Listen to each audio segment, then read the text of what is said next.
we made it to Sumeru, our next objective should be to head to Sumeru City and find a way to meet with Lesser Lord Kusanali. And speaking of Lesser Lord Kusanali, even though we haven't heard too much about her, she doesn't seem to be the same deity who abducted your sister. But even so, people call Sumeru the Nation of Wisdom, you know. If we can get a chance to meet the God of Wisdom, maybe she can give us some useful information. But, Paimon doesn't know the way to Sumeru City. Maybe we can climb up to that spot with the statue of the Seven on it. That'll give us a way better view of things. Even if we can't see exactly where the city is, at least we'll be able to check for some smaller settlements nearby. Wait a second. Look! There's someone up ahead! Perfect timing! Now we can just ask for directions rather than wander around like lost adventurers.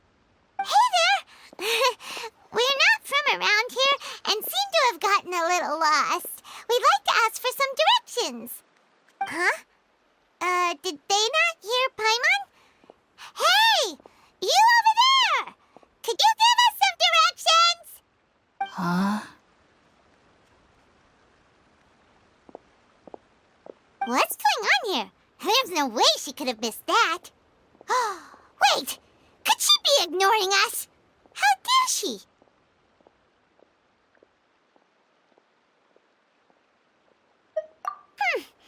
Well, even so, she might be heading someplace where we could find other people to ask. Let's keep our distance and follow her. When we get the chance, we'll just ask someone else for directions.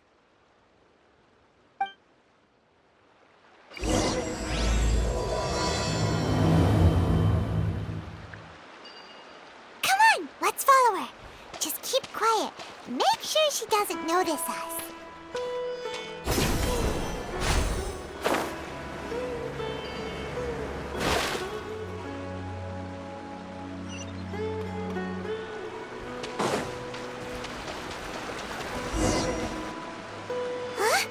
She just walked near that small waterfall and then suddenly vanished. Let's go take a closer look.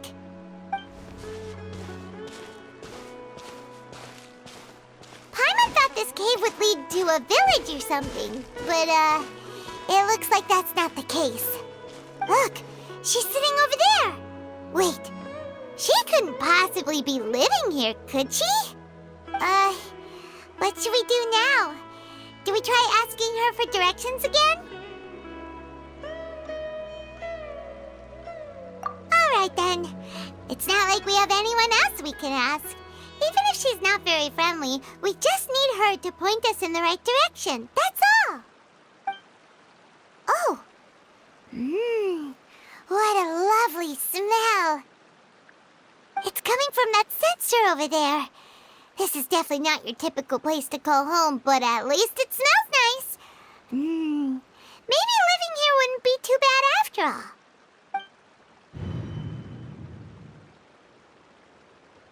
Huh? What's the matter? You don't look too good. What? Is the smell making you feel sick? Strange. Paimon doesn't feel anything.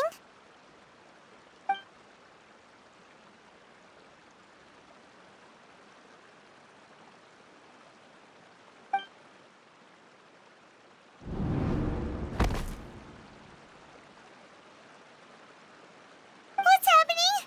Traveler? This is no time for a nap. Oh, come on, wake up.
Sure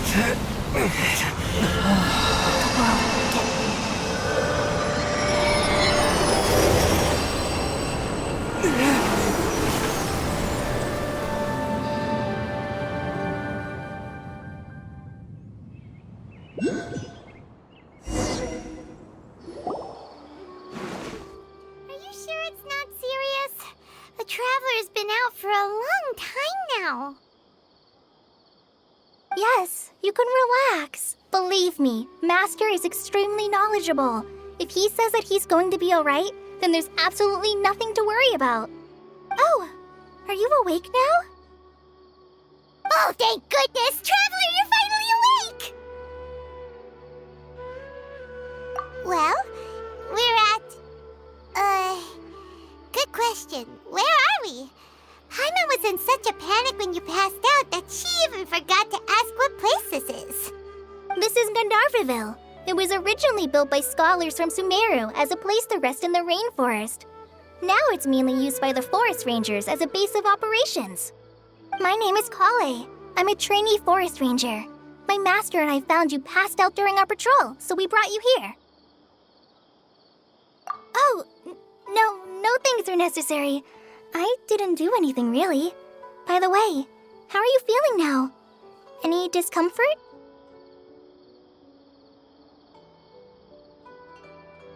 Oh, that's Master's herbal medicine you're tasting. He gave you some while you were unconscious. Before I forget, Master mentioned you should take more medicine once you wake up.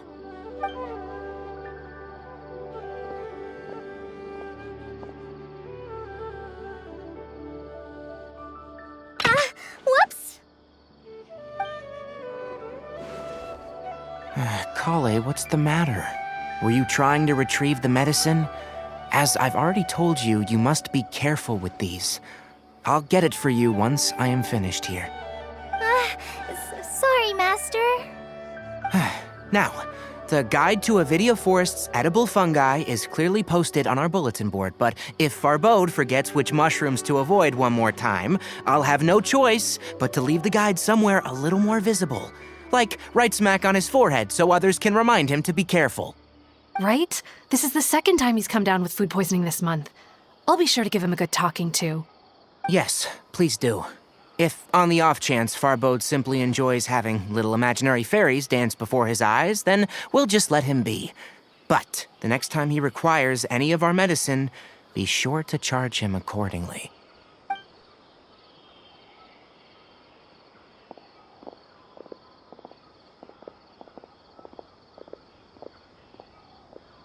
So, how are you doing?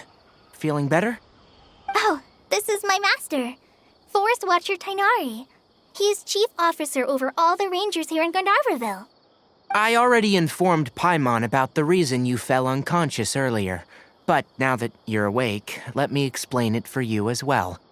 It is common practice for Sumeru scholars of certain darshans to dedicate themselves to training in meditation in isolated areas, particularly the nearby forests. While meditating, they use a certain incense known as Spirit Borneal to help calm their minds as they enter a state of deep rumination. In hopes of asking directions, you two followed a scholar named Hypatia into her cave. The incense you smelled inside was the Spirit Borneal I just mentioned. That incense typically has no effect on most people, but for a very select few, it can have profound effects on one's cognition, as you experienced firsthand. Does that make sense? Very good. Now, answer me this. Did you feel anything after passing out? Say, any out-of-body experiences, or did you see anything while unconscious?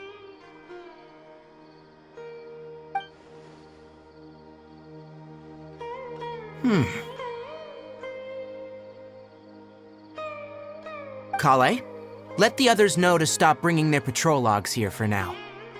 Huh? Why? Because these two will be staying here for the next few days. They can have my room and I'll bunk with Amir. Now get a move on and be sure to do as I've said.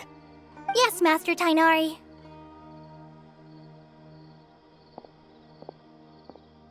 Wait, hold on a second. Can you tell us what's going on? let me fill you in. I originally planned to send you on your way once you finished your medicine. However, it appears now that you should stay a while longer in Gandharvaville for further observation while you recuperate. Further observation? No need to be hasty. As long as you have the capacity to judge between right and wrong, I promise that you'll understand the gravity of the situation once I explain everything to you. Based on what you saw after smelling the incense and losing consciousness, we can conclude that you experienced a powerful hallucination, which suggests your mental state is not in the best of shape. If you're skeptical, have a whiff of this. Whoa, are you okay? You're experiencing a similar sensation as when you passed out, aren't you? So even though your condition is stable as of now, if I were to haphazardly let you leave, it's highly likely that you'd suddenly pass out again somewhere else. The rainforest is home to many fierce animals and hazardous areas. If something were to happen to you again, I'm afraid you might not be so lucky. For now, I suggest you continue taking your medicine each day and avoid wandering off on your own, at least until you stop having adverse reactions to this kind of smell. Okay? Good. Now, continue resting while I fire up another bowl of medicine for you. Seriously? We just arrived in Sumeru and we're already having problems left and right! Paimon knows we're set on meeting Lesser Lord Kusanali as soon as possible, but you really don't look too good. It'd probably be best to let you recover first. Hey! Are you even listening to Paimon? Paimon's over here worrying about you, you know! What's weird? You mean how you're feeling now?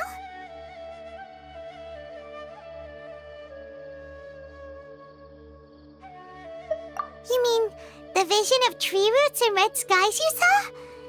But if those weren't hallucinations, what could they be?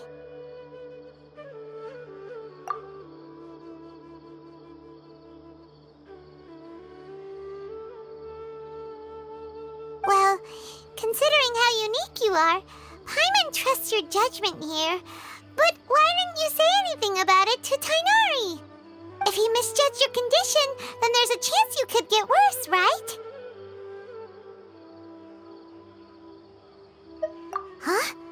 You mean that Tighnari already knows that what you saw weren't hallucinations? But if that's the case, why would he try to hide that from us? Oh, Paimon gets it now. That explains why you were so quiet earlier. Well, that settles it then. We'll stay here to rest up and figure out what's going on with your hallucinations. But it seems like asking Tighnari might not be an option anymore. What do you think we should do? Good idea. Kale's pretty friendly. We can ask her tomorrow about what she knows regarding the Dendro Archon and customs in Sumeru.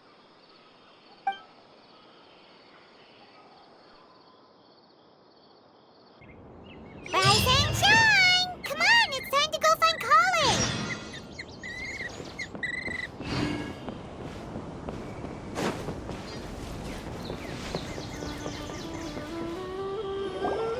All right, next let's see your right hand.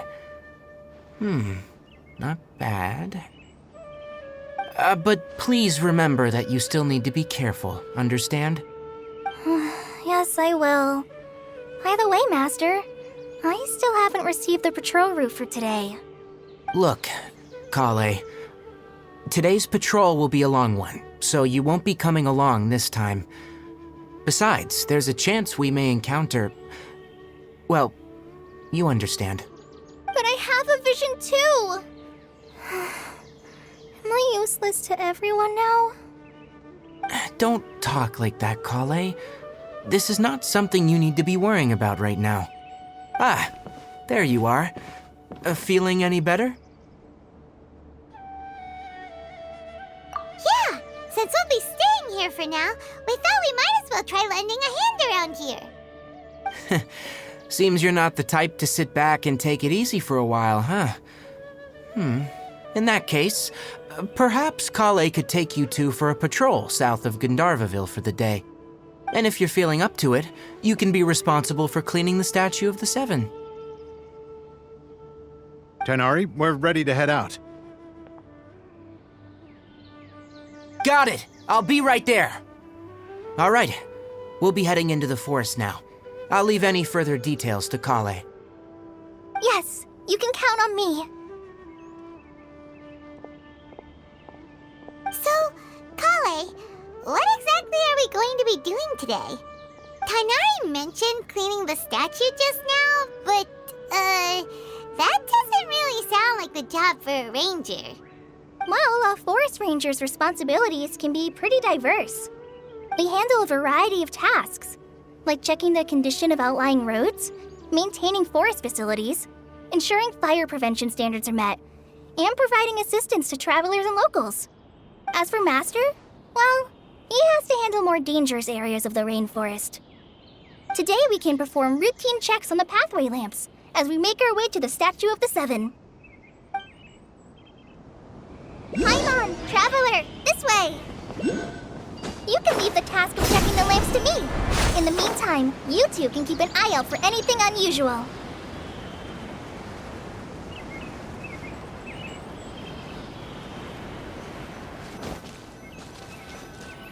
Nothing wrong with these two lamps. Let's move to the next ones. Oh, this lamp seems to be getting a little wobbly. Let me make a note of it. No problems with this lamp. Good.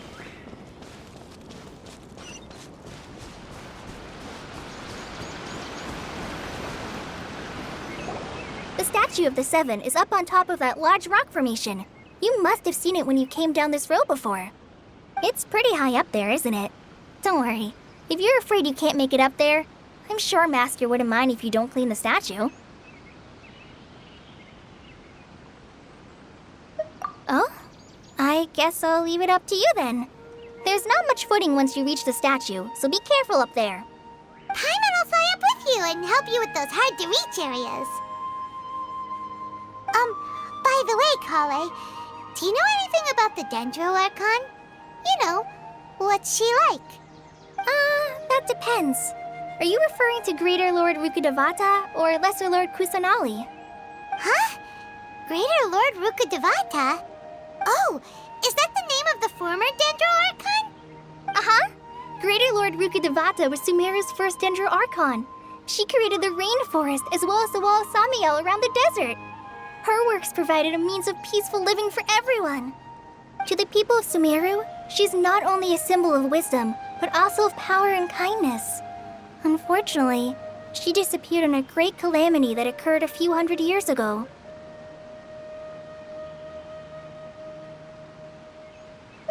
According to what Master has told me, the sages later found the newly born Dendro Archon and whisked her back to Sumeru. To celebrate the reinstatement of their lost deity, the sages dubbed her Lesser Lord Kusanali and let her reside in the sanctuary of Siristana. Uh-huh. Then what happened? Well, and then... I'm not too sure what happened, to be honest. Huh? You're not too sure? But aren't you from Sumeru? Yeah, I'm from Sumeru. But... Maybe it's difficult to discuss this topic with strangers. If that's the case, then don't worry, we understand. No, it's not that. I'm not trying to hide something from you. Besides, I don't consider you two strangers. Because you two know Amber, right? Wait, Amber? You mean... Yes, that's her. I once lived in Mondstadt for a while, and she helped me a lot during that time. You could even say that she helped me become a new person. There's no one like Amber. She lives life to the fullest while always adhering to her strong sense of justice. She's ready to answer the call for action at any moment, but is also very understanding of others. She's like the spark that lights the fire in everyone's heart around her. If you ask me, she's a prime example of a true outrider. She's the first person anyone coming to Mondstadt will meet. You can't help but be enthralled by her charm and enthusiasm, causing you to fall in love with the lands of Mondstadt and...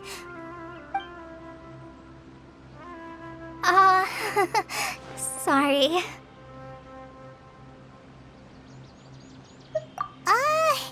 Paimon thought the work of Outriders was a little different from what you just described, but one thing's for sure, you really like Amber. Sorry. I was rambling on just now. It must have sounded kind of weird. It's alright, Kale. Knowing that you're a friend of Amber somehow makes Paimon suddenly feel a lot closer to you. So, how do you know that we've met Amber? Well, after I returned to Sumeru, Amber and I have stayed in touch by writing each other letters. In one letter, she mentioned that Mondstadt was attacked by a fearsome dragon, but the city was saved by a mysterious blonde traveler and their floating companion. I knew you two were the ones she mentioned in the letter the moment I saw you. But, considering everything you've been through that day, I thought it'd be inappropriate to bring it up. Ah, so that's how you knew. Yep, so please know that you two have my complete trust, really. I wish I could tell you more about the Dendro Archon, but I have been away from Sumeru for some time, and I haven't read any books. Sorry. That's alright. You've already helped us a lot.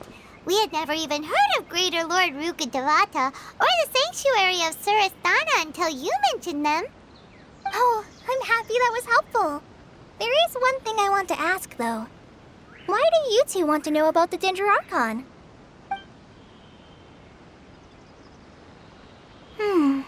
So that's why you're here. Thank you for telling me your story. Don't mention it. We are friends after all, right? Alright, we have a statue to clean. You both have my thanks. While you two are up there cleaning, I'll go ahead and inspect the forest canopy. Let's meet back here shortly.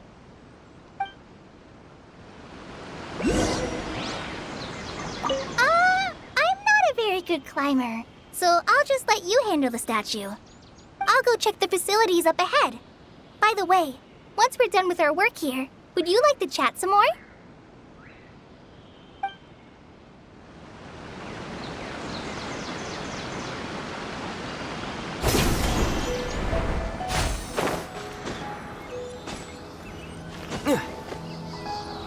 The Dendro Archon statue of the Seven is up there.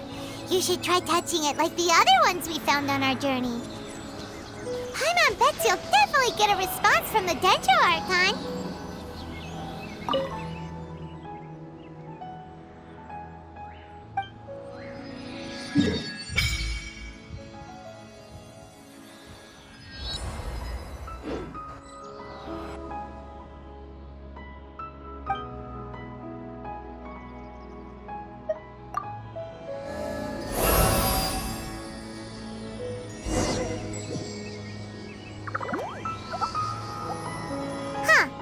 Now that Paimon looks at it, the deity that's carved on the statue is kinda small. Do you think she's supposed to be Greater Lord Rukkhadevata or Lesser Lord Kusanali? You might be right. The statue does look kinda old. Well, anyway, we'll have to figure that out later.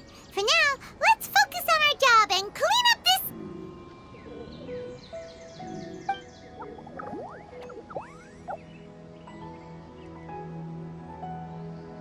Huh? Wait a sec. Is it just Paimon, or was there something moving? Yeah, it was kind of small and round. You know, like a vegetable or something. It really freaked Paimon out. Whatever it was, we should probably go and investigate. Actually, on second thought, maybe we should get to cleaning first. Paimon will fly up and take care of the top, and you clean everything below.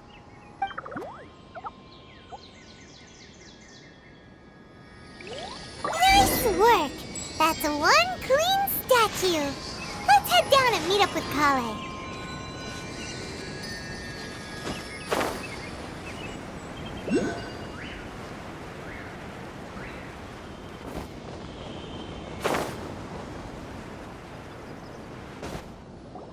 Kale, we're back! Welcome back! You must be tired after all that climbing. Let's take a little break. By the way, Kale, have you ever seen any small creatures scurrying around the forest? You know, that kinda look like a veggie. A creature that looks like a veggie? Well, I guess Master would say something like, all plants are living organisms, so they also fall under the category of creatures. Wow, fascinating! It almost sounds like an imaginary creature that you hear kids always talking about. I'll be sure to keep an eye out for anything like it. Oh, I almost forgot. Are you two hungry? I packed some food and water for us. Yay, food! What kind of goodies did you bring? Hey, don't be a party pooper. It's not like Kale is a stranger or anything. Besides, the best way to compliment a chef is to show passion for their food. Xiangling taught Paimon that. I prepared a nice portable dish that forest rangers like to eat called pita pockets. I hope you'll like them. Whoops! Ah, no! You dropped it on the ground! Not to worry. I wrapped a few layers of oiled paper around each pita. They should be fine. Oh, whew.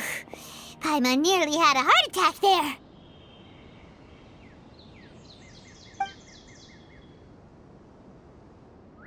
Those pitas are amazing! You're quite the cook, Kale. Thank goodness you wrapped them in paper. Paimon wouldn't have been able to sleep at night knowing something so tasty had been wasted. You really know how to compliment the chef, Paimon. Since you liked it so much, I'll be sure to give you a copy of the recipe sometime. I'll even include all my personal cooking pointers, so you'll be making your own pita pockets in no time. Yay! Thanks, Kale! It's hard to believe someone as diligent as you could have clumsy moments, too. Oh, I guess it happens from time to time. So, Kale, don't you think that Tighnari's a little too strict with you? He won't let you touch anything without his permission. Paimon knocks stuff over all the time flying around the Traveler, but he's never said anything.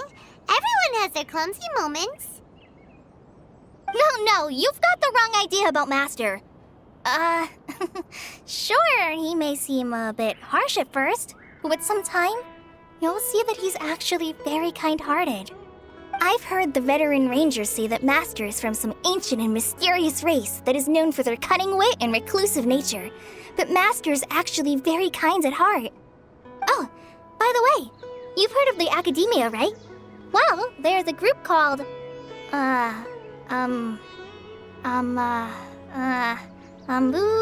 something? Well, anyway, because Master does a lot of research on plants, sages from the Academia have written him many times, inviting him to take up an official position there. But Master declines their offers every time, saying, Sumeru City is too noisy. It'd be bad for my ears.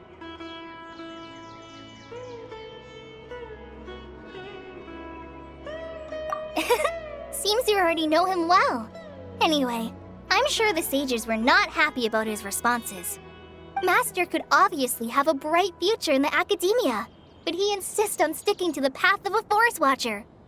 Every day he helps the locals of the forest and passes on his extensive knowledge to trainees like me. In fact, Master's the one who taught me how to make pita pockets. Really? Paimon would have never guessed that. Oh, speaking of Tighnari, he was the one who took care of you after finding you passed out yesterday. He even carried you all the way here. Paimon's still kinda upset, though. He kept scolding Paimon the entire way here. Oh no, I'm sorry. Master might have been overreacting a little. But, it's mostly because Paimon wouldn't stop yelling, "Why, oh why? Is he going to die?" It probably started to get under Master's skin after a while. Hey! Don't laugh! Paimon was genuinely concerned about you.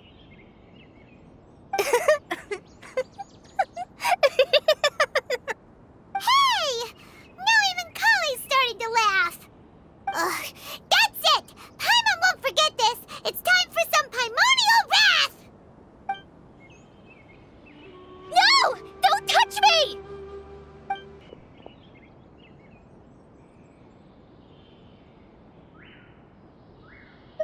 Oh, sorry, Kale. Paimon didn't mean to scare you. No, I just... I didn't mean that. Kale, are you okay? What's the matter? No, I'm fine. I'm sorry. I must have startled you both reacting like that. Oh, well, it's getting late now. Let's hurry back to Gandharville. I think Master and the others should be back by now, too. Huh? What was up with Kale just now? And why is she in such a hurry all of a sudden? Look, she's practically running back. Paimon can't even see her now.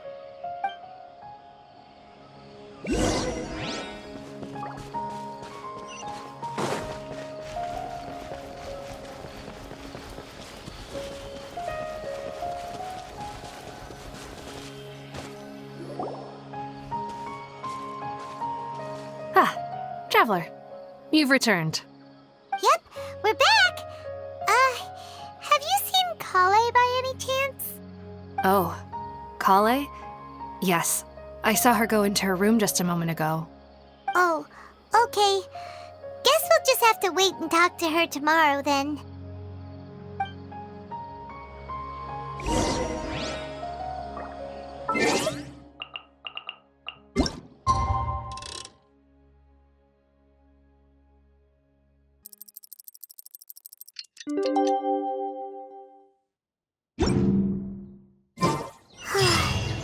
Paimon was thinking all night about what happened with Kale, and still can't figure out what the problem might be.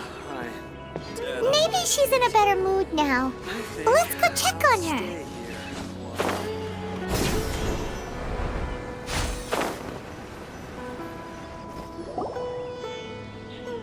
Ah, it's you two.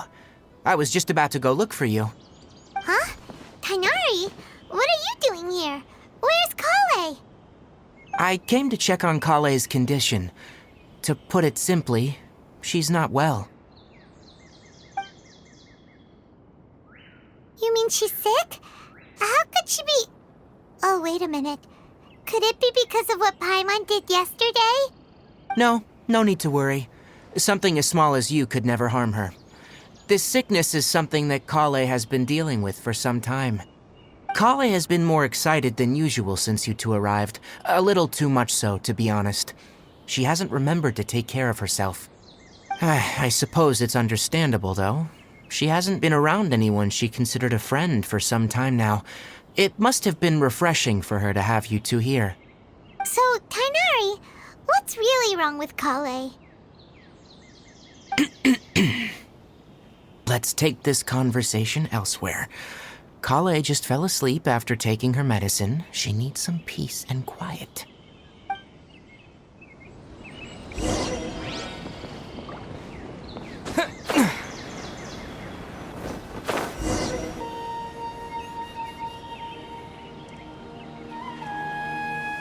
All right, let's continue our conversation here, shall we?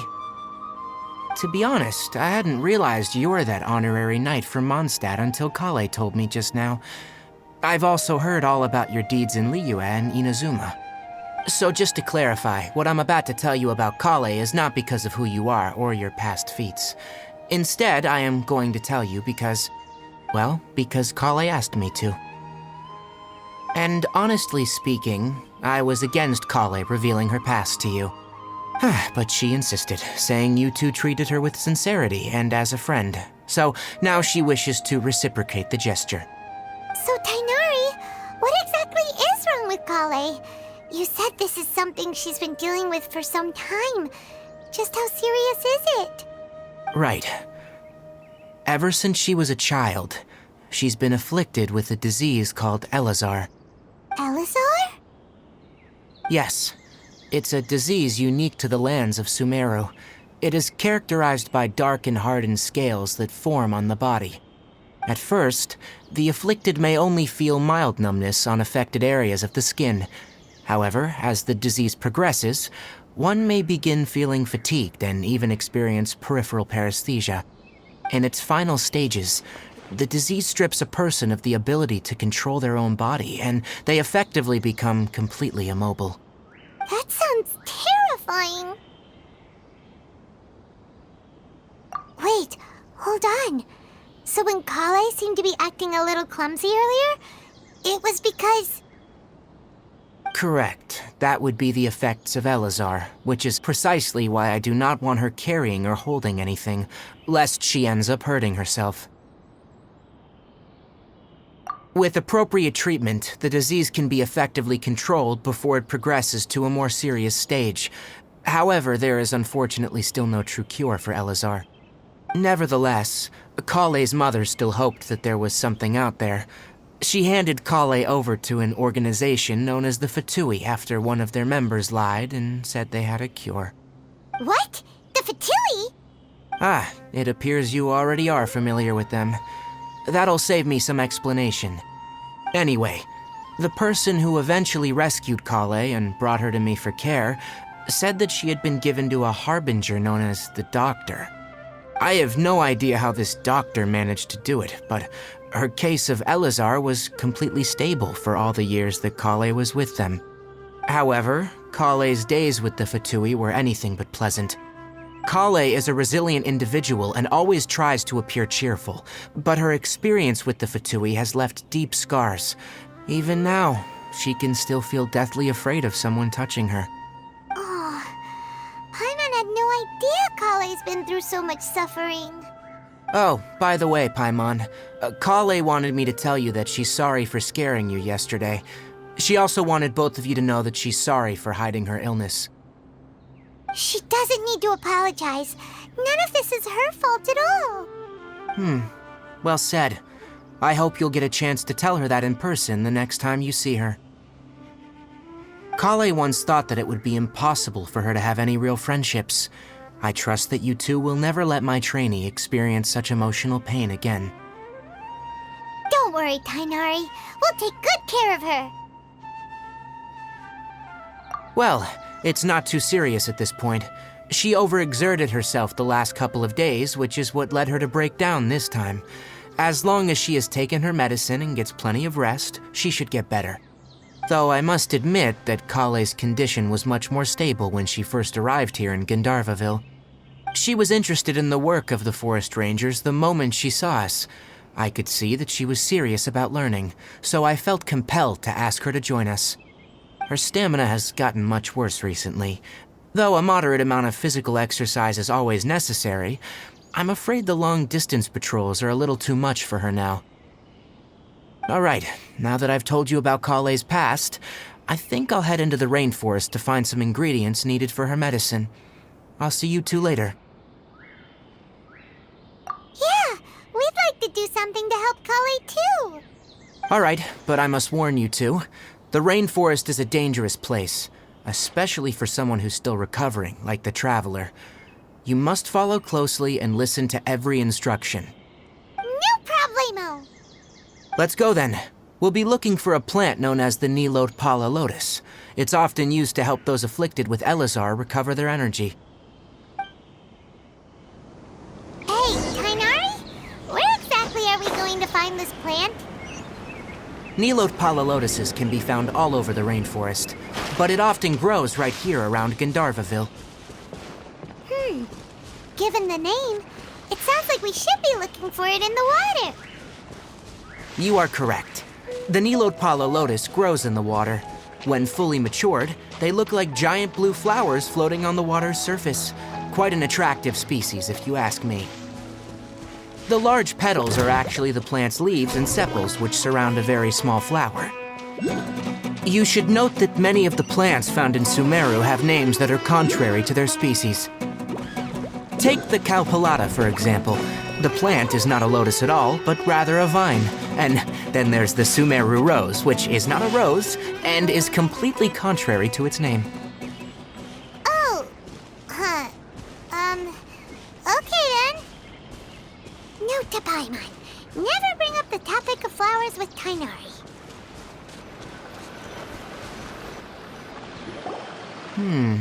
There should be Nilode Pala lotuses growing somewhere in this area. Let's split up and begin searching. If you could manage to gather 4 of them, that would be sufficient. We'll rendezvous here once you've gathered the needed amount.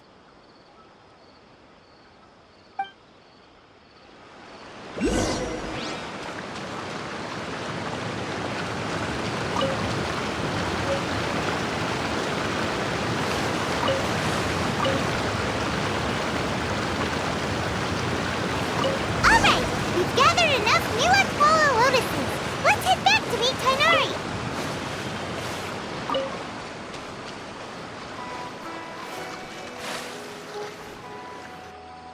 Hey Tighnari, we found the lotuses you requested. Let me have a look. Good. Very good. These are all excellent quality. I'm glad you two came along. Your exploration experience helped save me a lot of time here.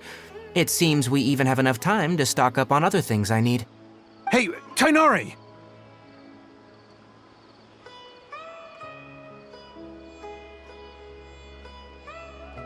Oh, Tighnari, someone's calling your name.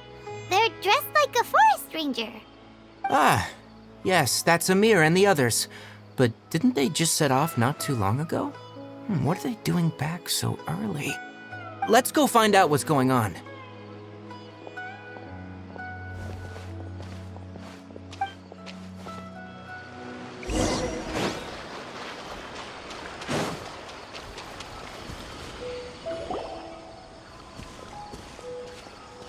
Tighnari, thank goodness we found you here. We were just about to head back and find you at Gandharvaville. What's going on? We just discovered a withering zone. The Withering is back?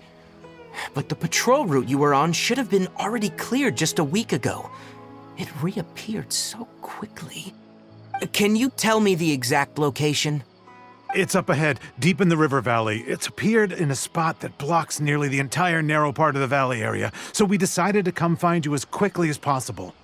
And the radius of the contamination? Sorry, I couldn't get a clear enough view to tell. No one in our patrol team had a vision, and it appeared to still be spreading, so we didn't risk getting any closer. Okay, I understand. You made the right decision. I'll go deal with it right away. In the meantime, please guide these two back to Gandharvaville. Wait, Tighnari, why don't you let us help you? You two have only just arrived in Sumeru. You're still unfamiliar with many things in these lands. There's a unique type of anomaly that occurs in the Sumeru rainforest. It's called the Withering. The affected areas not only cause nearby vegetation to wither, but it's also lethal to wildlife and even people. If you don't carry a vision, then you should think twice before approaching such places. Yes, Amir is absolutely right. I wasn't kidding when I said the rainforest is a dangerous place. As Amir said, only someone with a vision, that is, the power to manipulate elements, will be able to resist the Withering's corrosive effects for a time. That's right. If any of the forest rangers without a vision come across a withering zone, we first make a record of the location and then have a ranger with the proper abilities deal with it, like Tighnari here. Only someone with a vision can venture within a withering zone and find a way to deal with it. But you don't seem to carry a vision. Don't worry, he may not have a vision, but he's a real pro at using the power of the elements. Seems the rumors about you were true then. In that case, all right. You two may accompany me.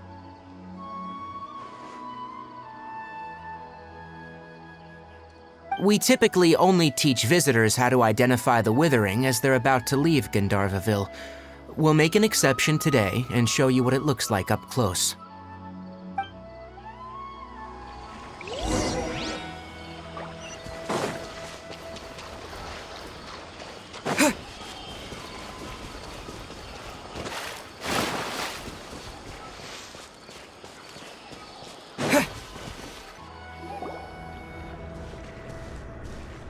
Stop. Don't move any further. Look there, in the distance. Huh? Where?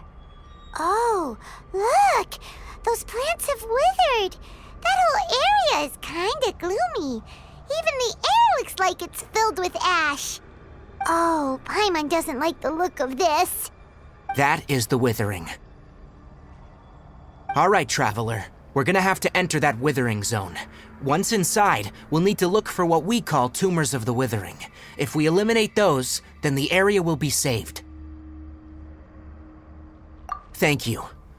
But I must warn you, don't push yourself. This is your first time handling this sort of thing, after all.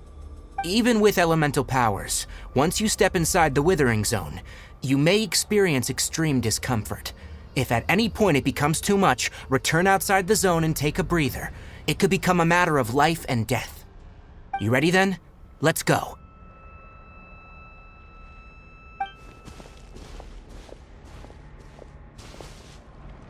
First, we must locate any branches sustaining the Withering zone.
Great work.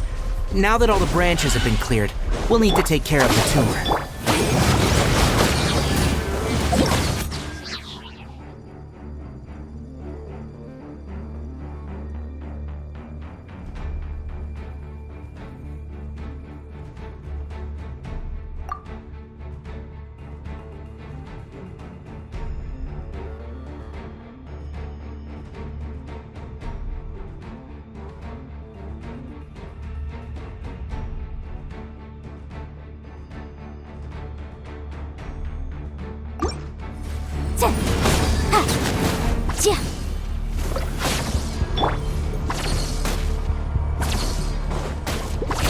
Motion to compel!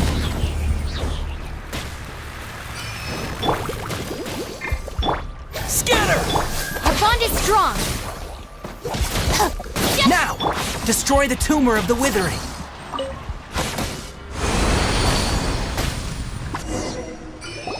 We did it! Everything's returning to normal now! Yes. Thanks to you two, we were able to quickly restore this area back to normal. Tighnari?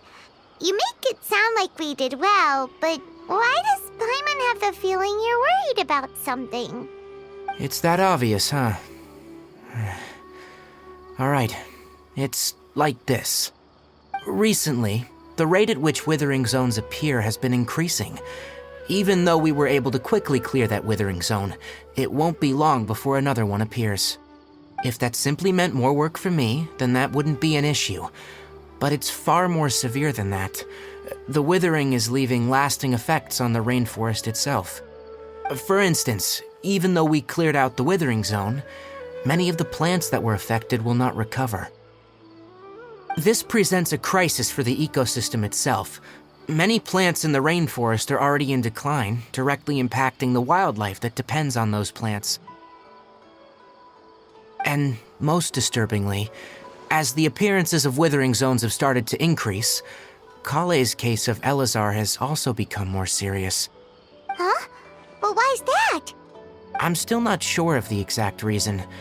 However, I've received word from acquaintances at the academia that similar cases are being reported for patients with other conditions. No, none that we know of. The withering has been recorded in Sumeru for millennia. It's said that it originates from the depths of the world. Oh, by the way, have you heard of Irminsul before? Irminsul is a tree located deep beneath the surface. Although it isn't like any tree we know in a biological sense, you can basically think of it as a large tree that grows downwards rather than upwards.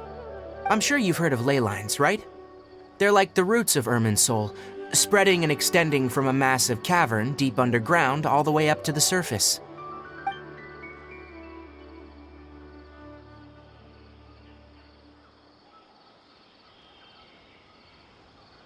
Ley lines continually absorb the memories of this world, which are then funneled into Irminsul, allowing it to collect knowledge and wisdom from ancient times to present day. The Dendro Archon is known as the god of wisdom because her consciousness is directly connected to it. It is also said that the Dendro Archon's power is a manifestation of Irminsul. And as for the withering, its emergence is related to a disease that's affecting it. That's right. My ancestors learned of this from Greater Lord Rukkhadevata's familiars a long time ago, but even those mysterious creatures did not know of a cure for Irminsul. I'm afraid we rangers will be battling the withering zones here for a long time, until a cure is found. All right, that's enough on this topic for the time being. Now that we've taken care of things here, it's time for us to head back to Gandharvaville.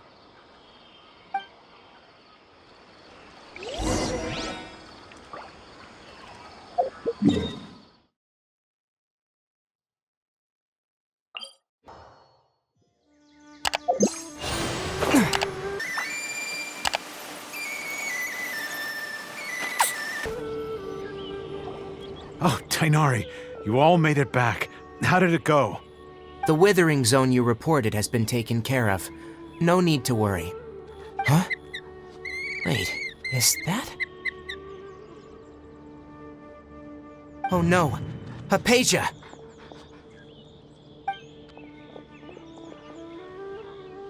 Huh? What's wrong, Tighnari? This Duskbird is Hypatia's designated courier for urgent news. You do remember her, don't you? She's the scholar you and Paimon were following when you first arrived in Sumeru. Oh, her? How could we forget? So did something happen? Let me see what's written in the letter first. So what's it say? And what's with that weird expression on your face? Just let Paimon read it. Huh? All Paimon sees are 3 squiggly lines. Yes, allow me to explain. After we brought you from Hypatia's cave to Gandharvaville, Hypatia resumed her meditation. She must have just finished. It's been nearly 3 days since she's had anything to eat, and it appears she's forgotten to prepare some rations. This letter is her asking us for help. We need to go. What? You mean she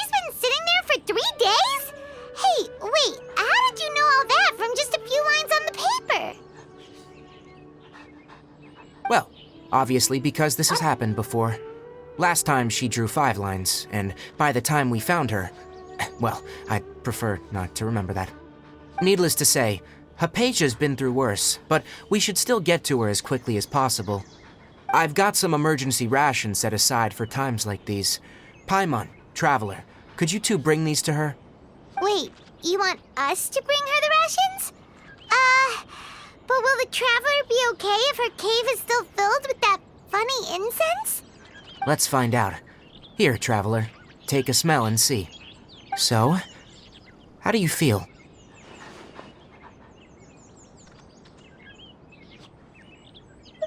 Huh? Really? You're not feeling even a little drowsy? But wait, how'd you know that he'd be okay this time, Tighnari? Back when we were clearing the Withering Zone, I observed that he could adeptly manipulate the Dendro element. I knew then that he would be fine. And if I may ask, when I was telling you two about Irminsul's ley lines, was what I described similar at all to what you saw when you were unconscious? That's correct. Those weren't hallucinations at all, though I don't intend to apologize for deceiving you.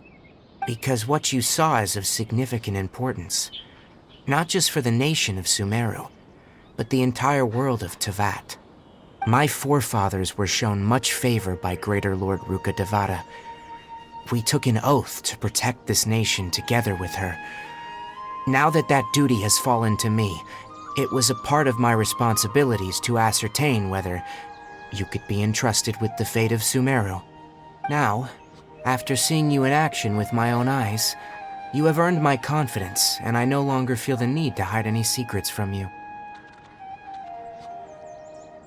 When you passed out, your consciousness had connected directly with Irminsul. What you witnessed were actually real memories contained within Irminsul itself. I could try to tell you more, but it would be better if you went to ask Hypatia instead. Her focus on meditation and use of Spirit Borneal are aimed at establishing a connection with Irminsul, just as you did. That sounds nice and all, but will she really help us? Seriously, she completely ignored us the last time we tried talking to her. That was because when you ran into her, she was in a special phase of her training. During that time, she must avoid communicating with others. Please, wait here for a moment.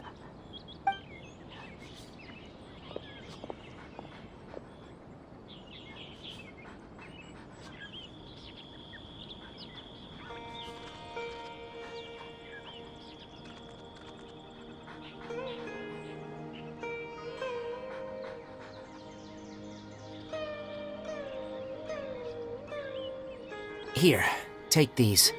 It's a meal I packed for Hypatia, as well as some other ingredients. I'm sure it'll come in handy.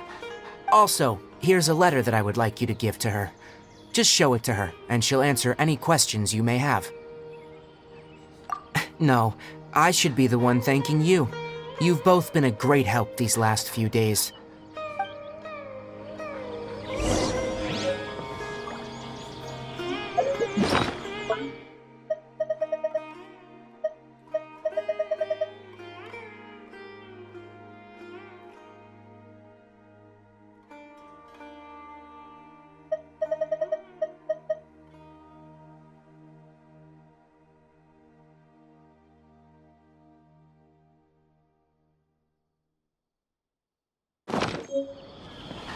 Anyway, please take good care of Hypatia.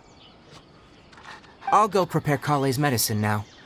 Using the Nilot Palo Lotuses while they are still fresh will significantly boost their effectiveness. Rest assured, Kale will recover quickly as long as she has her medicine.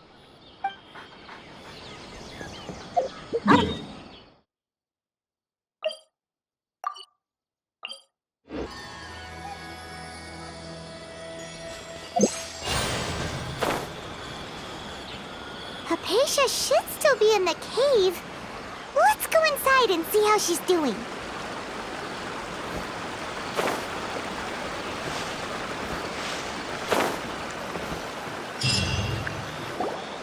Hello? Hypatia? Hey, there's nobody here.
Hypatia, are you alright? So hungry. Need water.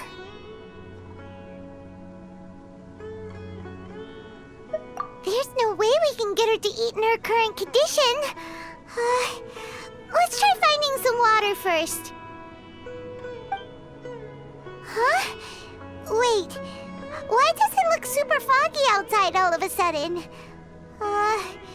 Anyway, let's go look around.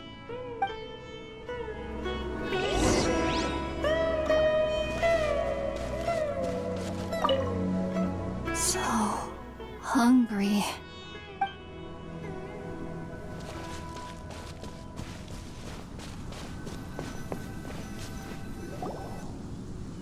Huh? How'd things out here end up looking like this? What happened? And where are we?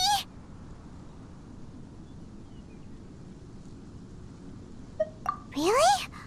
Oh, maybe you're right. Let's go investigate the area.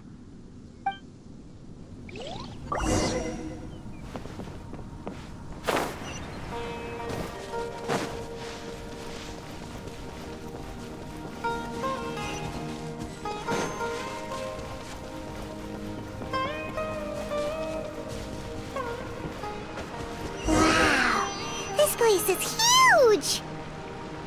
Paimon knew there's something off about that cave. Let's think of a way to get over there and have a closer look. Who knows? Maybe we'll find a lead of some kind.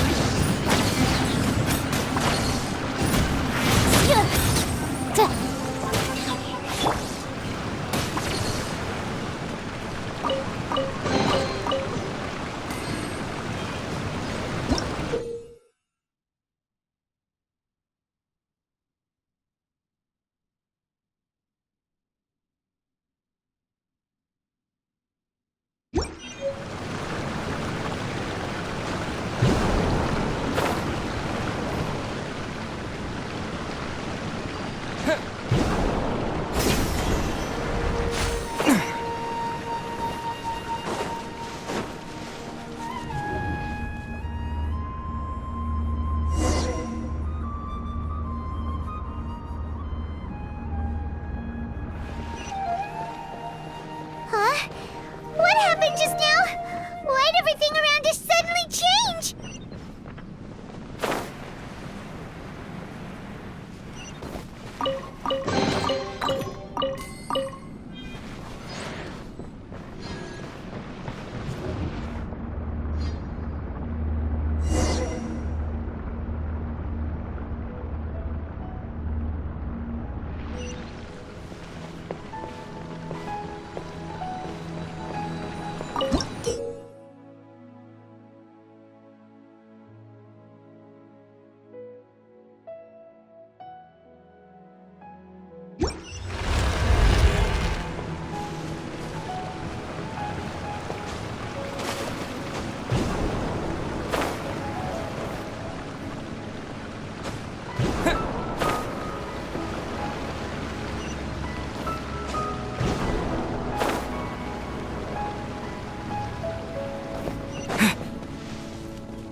Stand with me!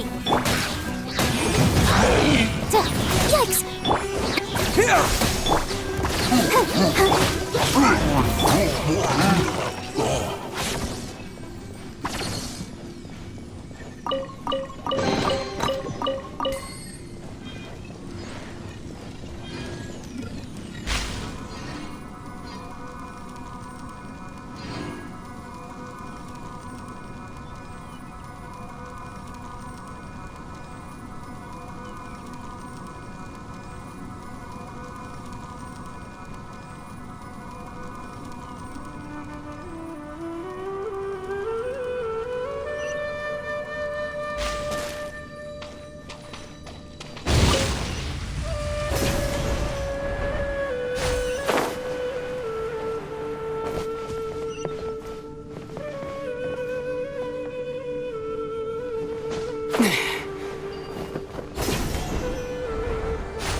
place is getting weirder by the minute! Hey, what's the matter? You don't look so good.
Well.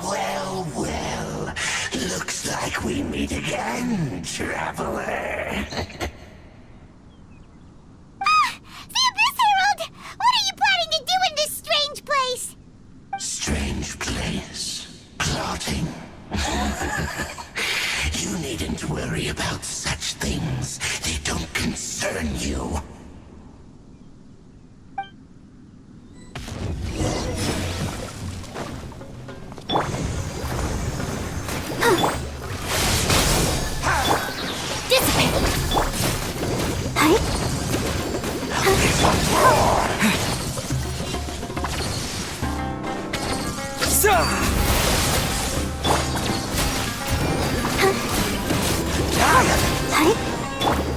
Stand with me!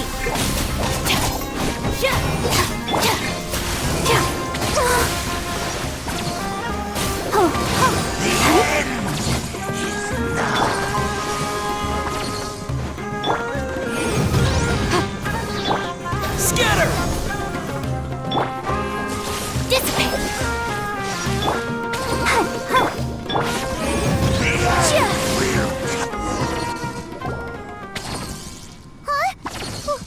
Why can't we beat this guy?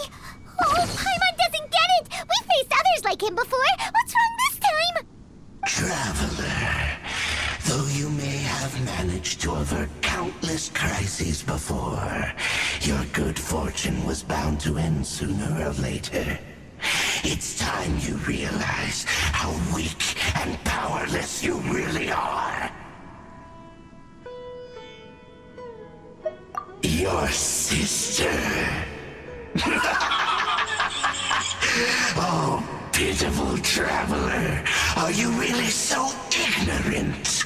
Or are you just living in complete denial? Her Highness has long since forsaken you. Your meager existence in her eyes is that of an annoying bug, only to be stepped upon. The bonds of love and family which drive you to find your sibling are utterly gone. Your journey is meaningless. But don't you fret now. Today will be your last. Now die!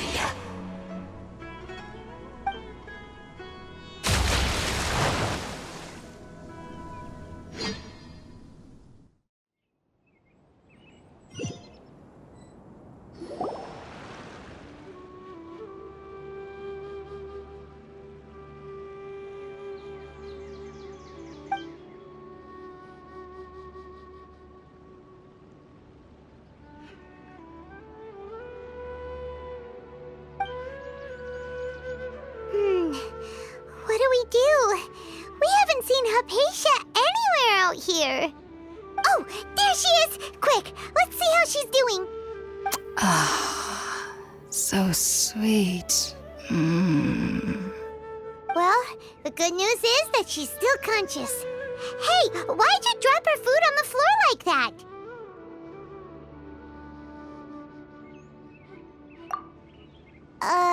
Are you okay? That's really not like you. Anyways, we can talk about this later. We better make sure she's all right first.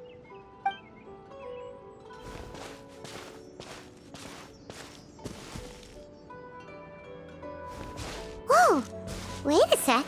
Look at all this fruit lying around her. We can put that to good use.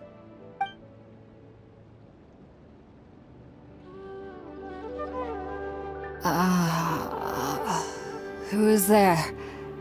Tighnari, is that you? Huh?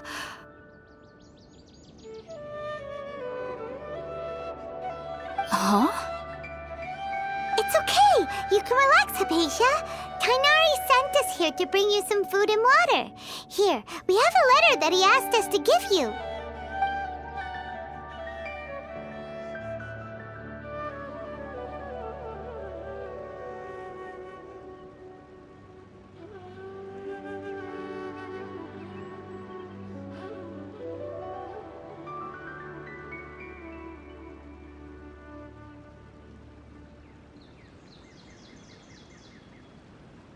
I see. So, you're friends of Tighnari. I apologize for all the trouble I've caused you. I'm grateful that you came so quickly to save me. You even brought all this fruit. Well, actually, we didn't bring the fruit. It was already here when we arrived. We were kind of wondering about that, actually. When we found you here, there was all this fruit lying around and even some juice dripping from your lips. How did you end up like this anyway? Oh, really? I seem to understand now. All the fruit was likely from my, neighbor. Must have come by and saw me like this. Your neighbor? You mean there's someone else living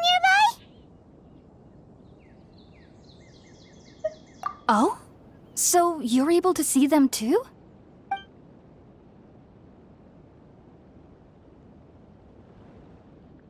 Wait, hold on a second, Traveler. You say that before we arrived, you saw some mysterious creature and suddenly had a strange dream? Isn't that a little too crazy to believe? No, I actually do believe what the Traveler is saying.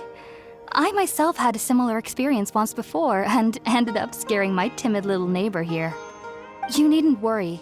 They mean you no harm. They only dragged you into the dream because they hoped to buy themselves a little time in order to scurry away.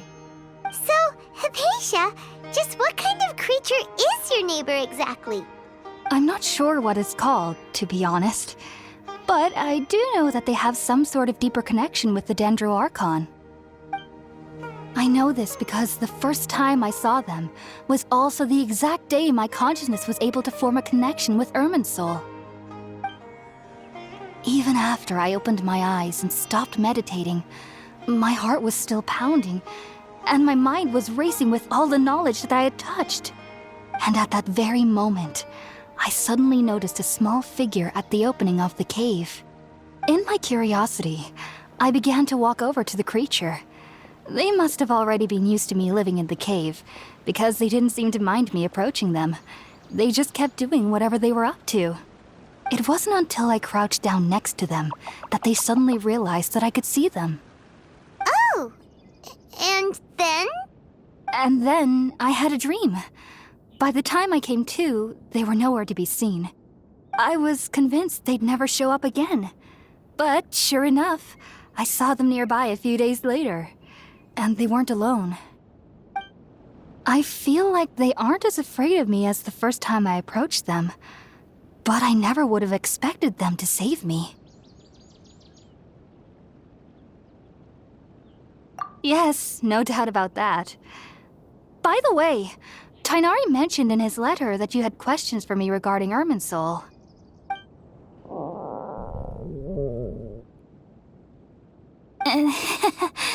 Sorry about that.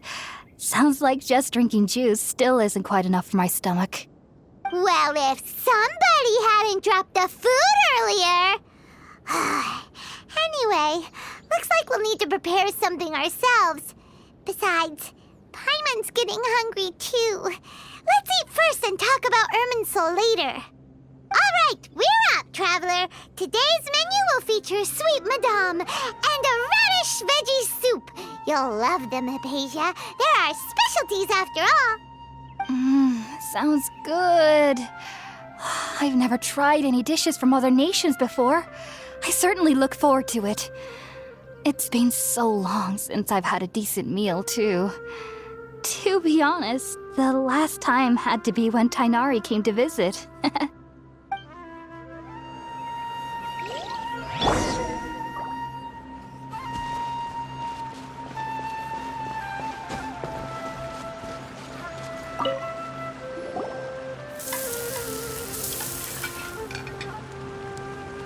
All done! Let's use the empty box that Tighnari gave us since we already washed it. Oh, it smells amazing! And the box is a nice touch, too! Let's go serve this up and start eating with Hypatia!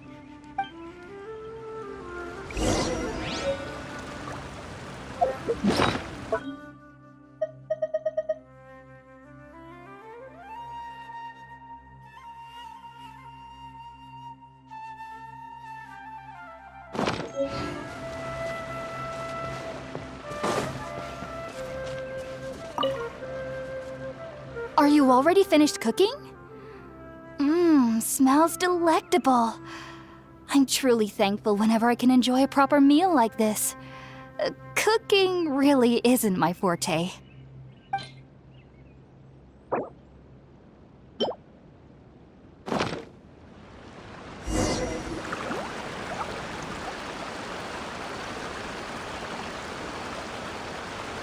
Even though everything you mentioned was in Tighnari's letter, it's still hard to believe you were able to connect with Irminsul immediately after smelling Spiritborn Ale for the first time.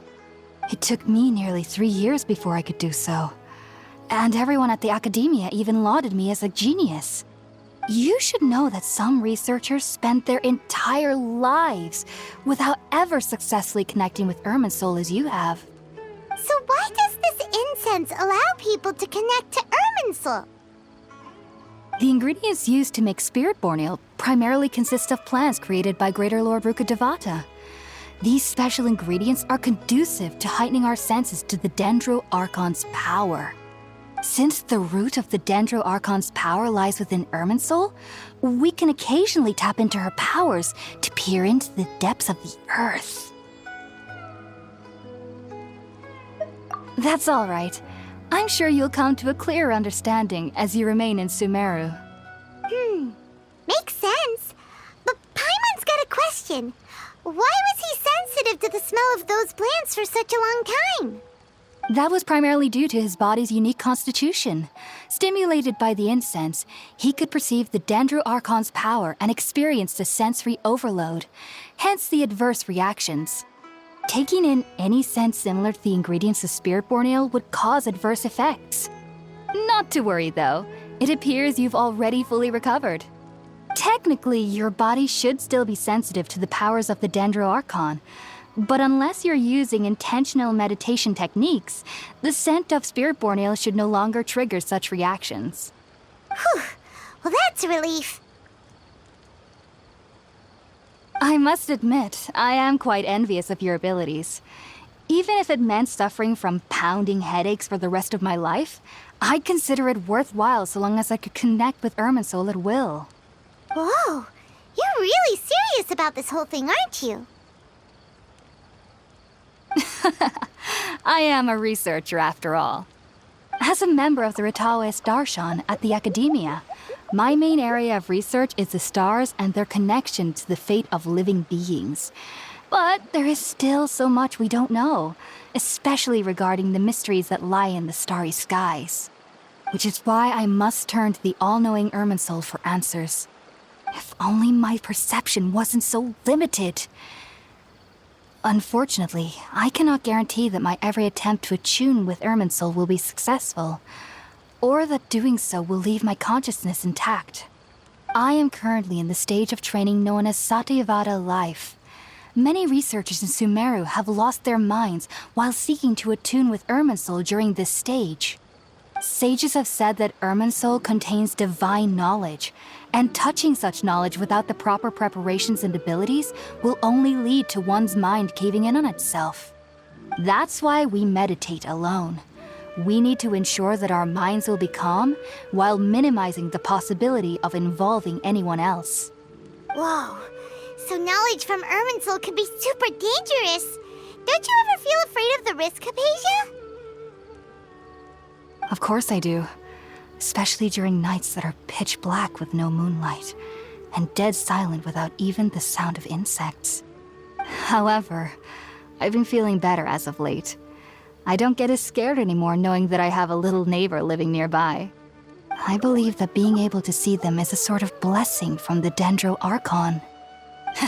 But what's strangest of all is that they're clearly an envoy of the God of Wisdom herself, and they have the curious power to make people dream. What's so strange about that? It doesn't sound so out of place for a divine being, does it? Well, it's strange because nearly nobody in Sumeru can ever dream. Oh, is that true? Yes, well, to an extent. Only children can dream in Sumeru. Adults, however, never do. The sages say that wisdom implies rationality, but that which occurs in dreams is often neither rational nor logical.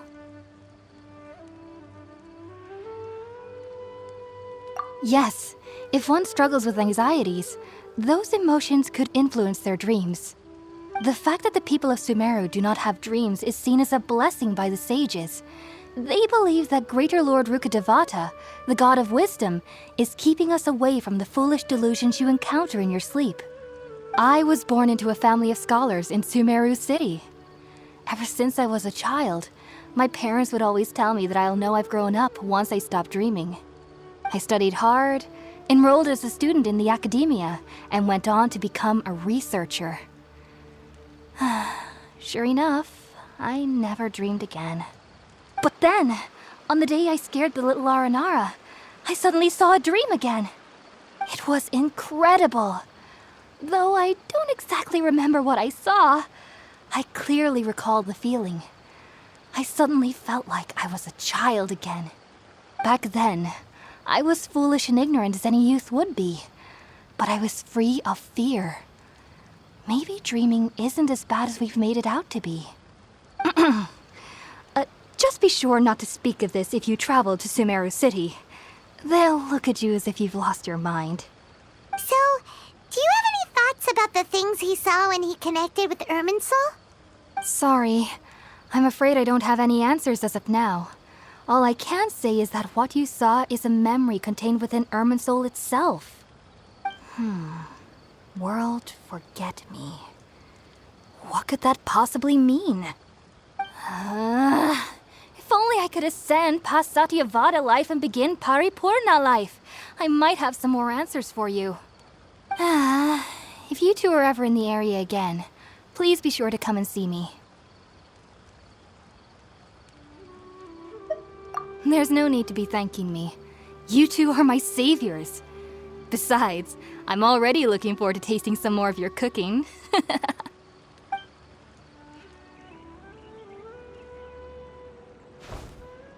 Now that we know Hypatia is alright and had the chance to ask her some questions, Paimon thinks it's about time to head back to Gandharvaville.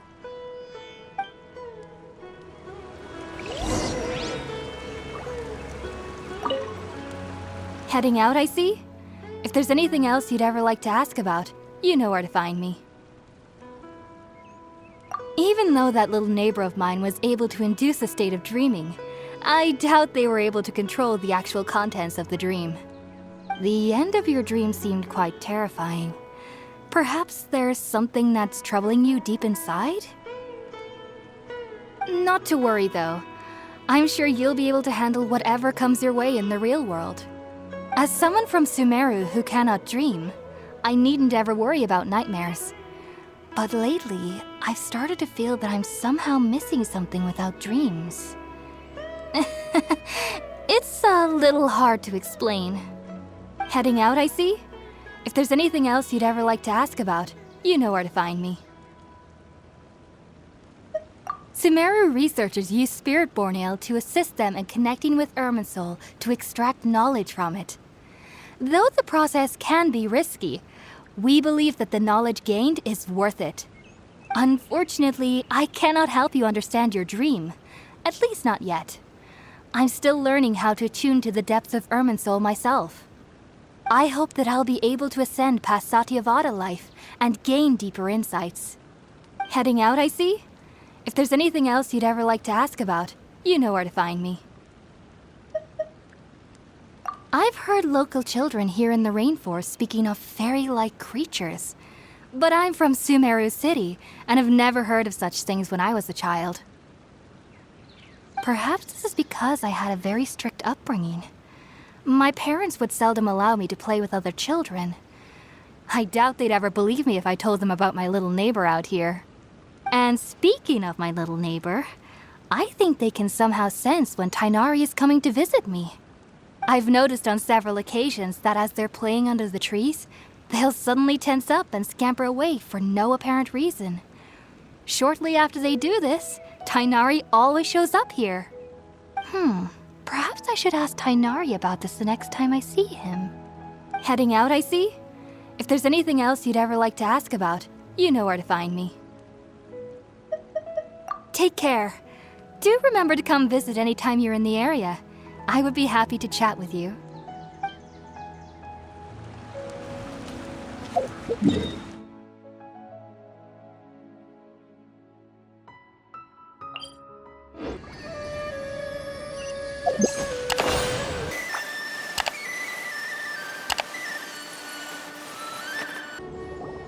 Think about it, Tighnari. Refusing to join is tantamount to burying your head in the sand. I understand that you're a forest watcher and that it's your duty to combat the effects of withering zones, but isn't it evident that such work is not a lasting solution to the problem? As Sage Kage clearly stated, your presence and guidance in Sumeru City is pivotal in finding a cure for Irminsul. How could you possibly refuse? Keep your emotions in check, Ghulam. Let's at least listen to Tighnari's reason for declining. We're here to invite him to the Academia, not to cause a scene. Sage Kage, I am truly honored that you came here in person, but I'm afraid I must still decline your invitation. I am merely a forest watcher. How could the great minds of the Haravatat have any need of someone like me? Well, it turns out that your refusal letter had some implications on your master's reputation. He is a renowned sage of the Immorta, after all. So now I've come here in his stead. I see. Well, I figured that given his temper, he would come here and berate me personally. Tighnari, your master is an integral part of this effort, and now he requires your assistance. And what exactly does my master need of me, Sage Kage? You'll know, once you've arrived in Sumeru City, that is. And, how long will I be required to stay? There's no definite answer as of now. Do you mean to tell me that, despite coming all the way here to Gandharvaville, you still can't answer the questions I laid out in the letter to my master? If that's the case, then I'm afraid I cannot give you a definite answer either. Tighnari, but you... So be it. Come, Ghulam, we're leaving.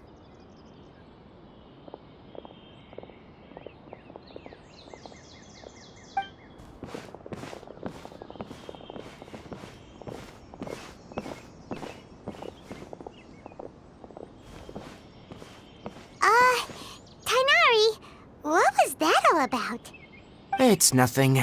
Some people from the Academia wanted me to go to Sumeru City to assist them with a project, but I had to refuse on account of all my responsibilities here.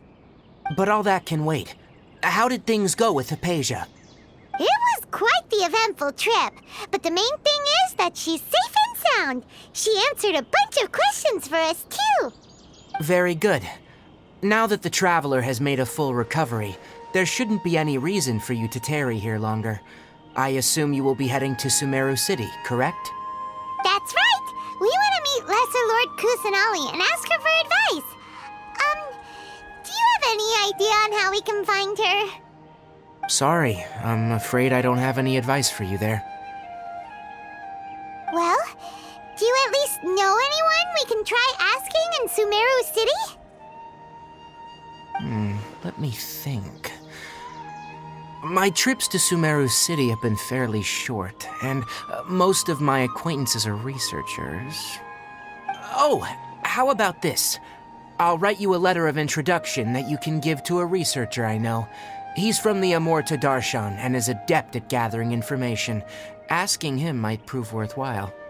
Also, when you enter Sumeru City, you'll probably end up receiving something like this item here. I'm not sure if it will ever come in handy for you, but maybe you can give it a try. Oh? What is it? It's called an Akasha Terminal. It's a tool produced by the Academia that utilizes the legacy of Greater Lord Rukkhadevata. Some say that this item is the very basis of Sumeru's reputation as the City of Wisdom. Needless to say, this device and its usage fall under the Academia's expertise, so I'll leave it to them to show you how to use it. Great! Next up, Sumeru City! But wait, before that... That's right! Tainari, we have something important to say to Kale before we leave. Is she doing better now? Yes, she's doing much better. After being confined to her bed all this time, I thought a little walk would do her some good.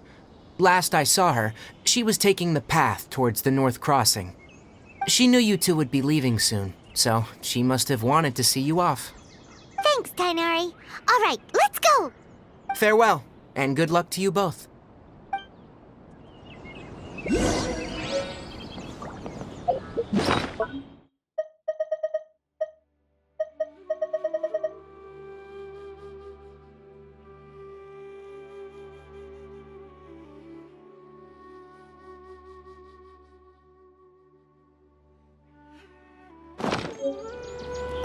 Kale is waiting at the northmost crossing of Gandharvaville. You should be able to find her there.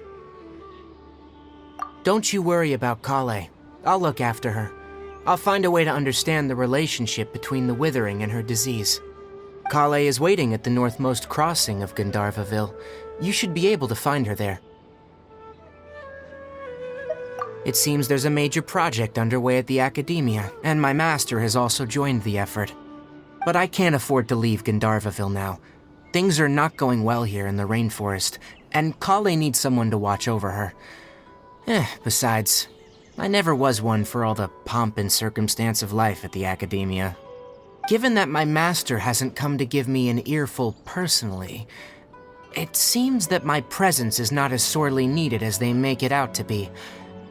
In fact, the letter he sent me was uncharacteristically polite. Kale is waiting at the northmost crossing of Gandharvaville. You should be able to find her there. Farewell, traveler.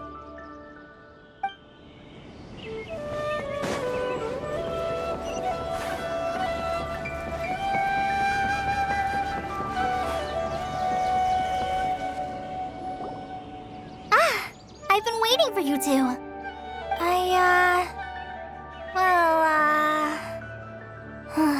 Never mind. I guess I should just wish you two a safe and successful journey. Thanks for waiting here just to see us off, Kale. We're headed to Sumeru City. Don't worry about me. I can take care of myself. My condition won't be getting in the way of my duties. I want to be a forest ranger after all. It's up to me and the others to protect the rainforest here. And, I'm sorry. I should have told you both about my condition when we first met. I just wanted you two to treat me as a normal friend, not some girl that needs your sympathy. But I guess now I understand that the most important thing is for friends to be genuine with one another. There's no need to apologize, Kale. We should be thanking you for trusting us enough to be your friends and sharing your past with us.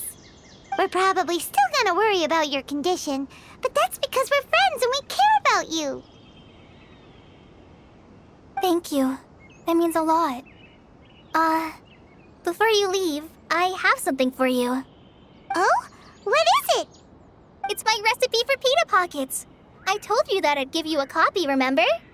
My handwriting is a little, messy, so please don't laugh. Yay! Thanks, Kale. Now we can eat those scrumptious little pitas whenever and wherever we like. I hope that whenever you eat them, you'll both remember your time here in Gandharvaville. Well then, I, trainee Forest Ranger Kale, bid you both farewell. Please visit Gandharvaville again. The Rangers will always be ready to assist you here.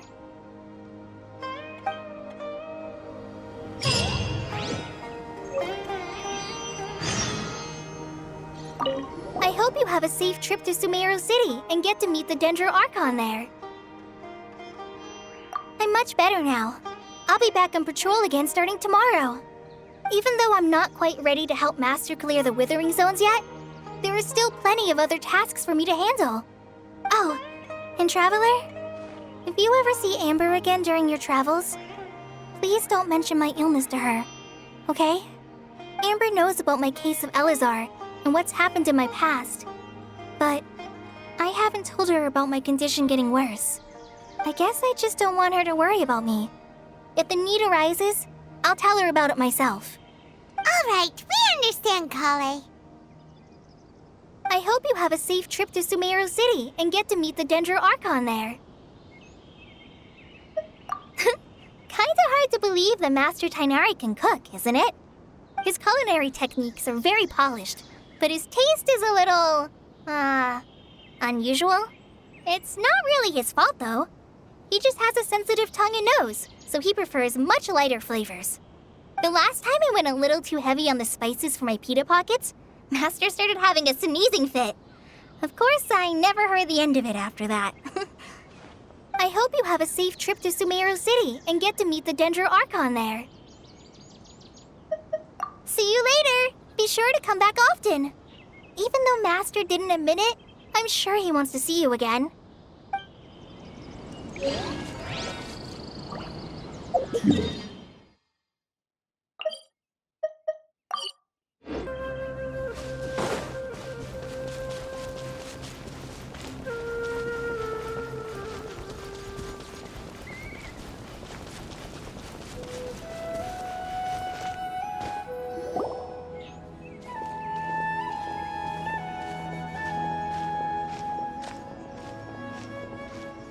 Sumeru City!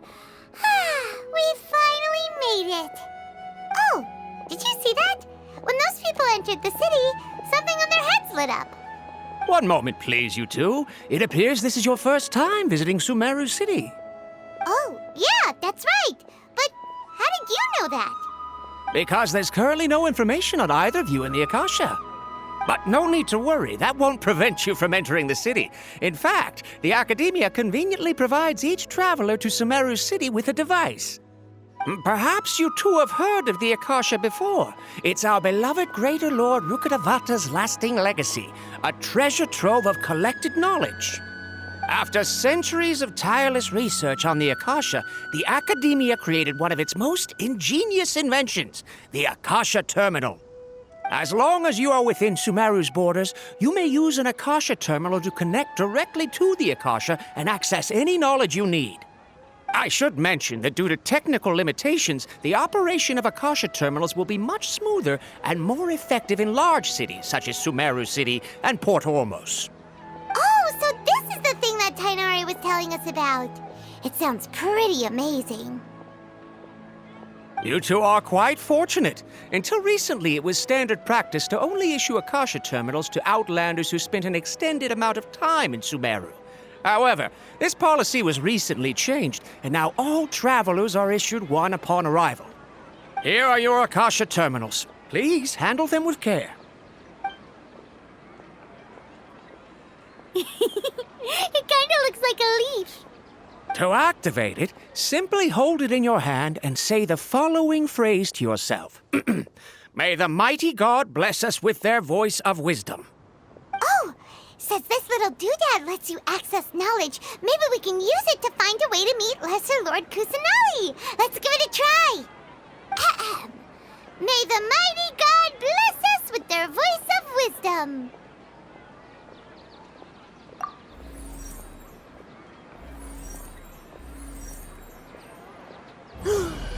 Whoa! Just now, something clicked, and Paimon suddenly knew how to use this thing. It seems all we need to do is concentrate on what we want to know, and bam! You get it. Oh, that'll come in real handy. Exactly. That is the power of the Akasha. And with that, let me officially welcome you both to Sumeru City. May the wisdom of the Dendro Archon always be your guide. Okay, now that we're in, we can check the Akasha about Lesser Lord Kusanali. Let Paimon try. 500 years ago, the sages found a newly born deity from within some scorched ruins. The deity now resides in the sanctuary of Surasthana. Seems pretty similar to what Kali was telling us. Okay, next, let's concentrate on asking how to meet her.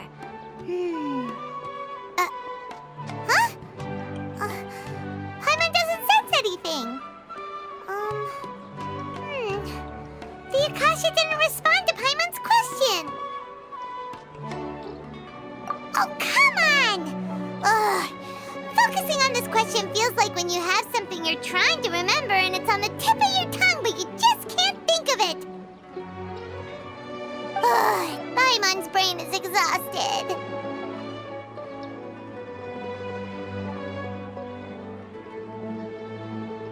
Oh, smart idea! But what are you going to ask it?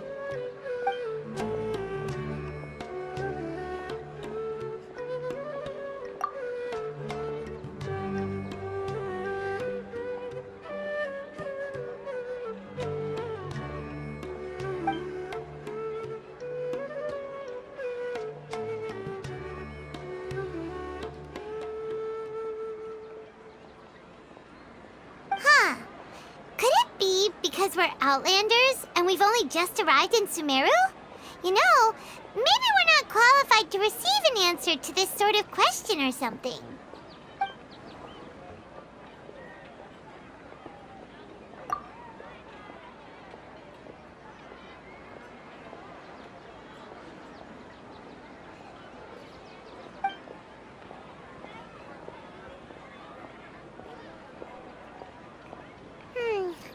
You too? Well, glad it's not just Paimon.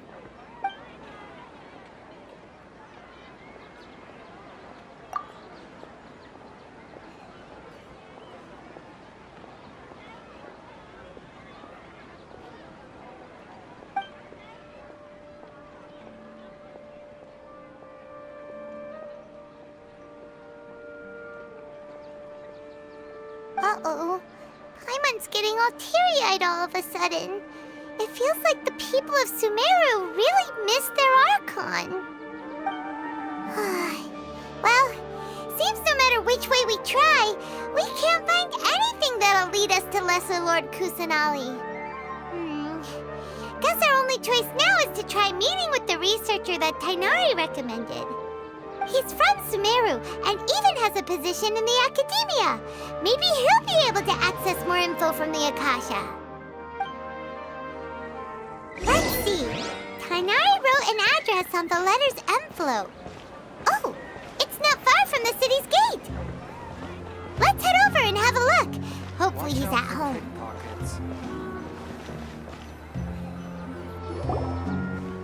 Hello, are you Rohawi? Yes, that's me. Can I help you? Great! You see, Tighnari sent us here and... What? Tighnari? Please, there's no need to say anything, really. Sure, I admit that the article I published last month wasn't my best work, and maybe the data didn't produce the most convincing results, but...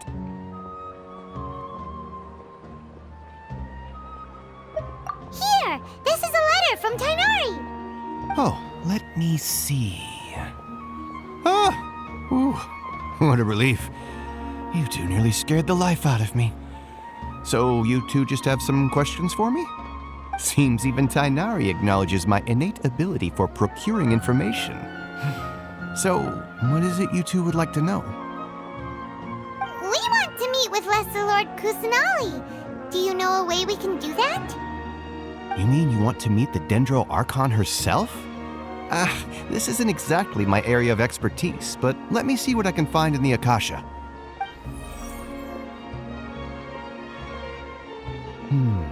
Sorry, the Akasha didn't respond to my query. What? You too? But what about your abilities for getting information and all that? Paimon was sure you'd be able to access more info than we did.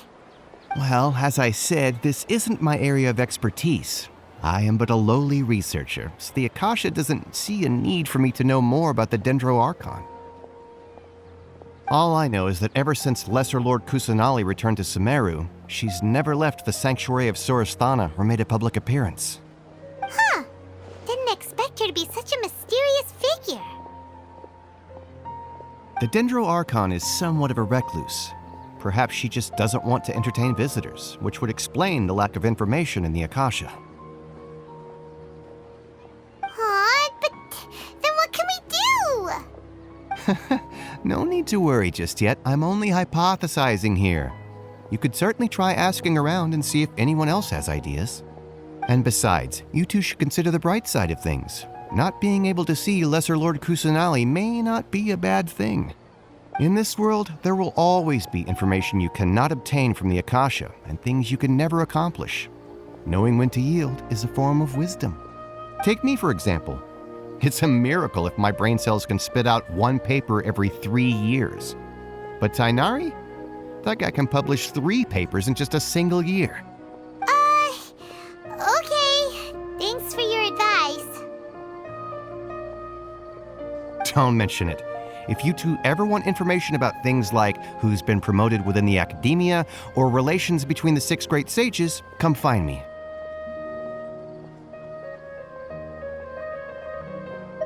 Hey, come on! This is a survival skill at the academia. Oh, Paimon's expectations were pretty low, but this is so low it's like digging holes in the dirt. So what do we do now? Even if we want to talk to someone, we don't know anybody here. Huh? Like who? Oh, you're right! Catherine! The Adventurers Guild has its own intel network. Let's hurry and find her.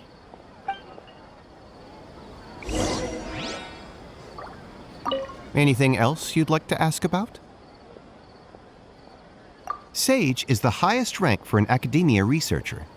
Since the institution's founding, each of the 6 great sages represent the finest mind and leader of their respective darshan. One grand sage is chosen from among the 6 sages to serve as the head of the academia. The current one is Sage Azar of the Rotawahist Darshan. Since ancient times, the sages have contributed immensely to Sumeru. The widespread usage of the Akasha is thanks to their hard work. Anything else you'd like to ask about? I just knew you'd be curious about that. Although the 6 Darshans conduct research in different disciplines, their sages frequently interact with one another when managing academia affairs. In the Immorta, our leader is Sage Nafis. His temper is legendary. We researchers are terrified of him, and even the Grand Sage gives him some leeway. He hasn't shown his face lately, though. Rumor has it that he's currently involved with some major project. Thankfully, he's been so busy that I was able to publish a paper. Anything else you'd like to ask about? See ya. Take a page out of my book and learn to look on the bright side of things.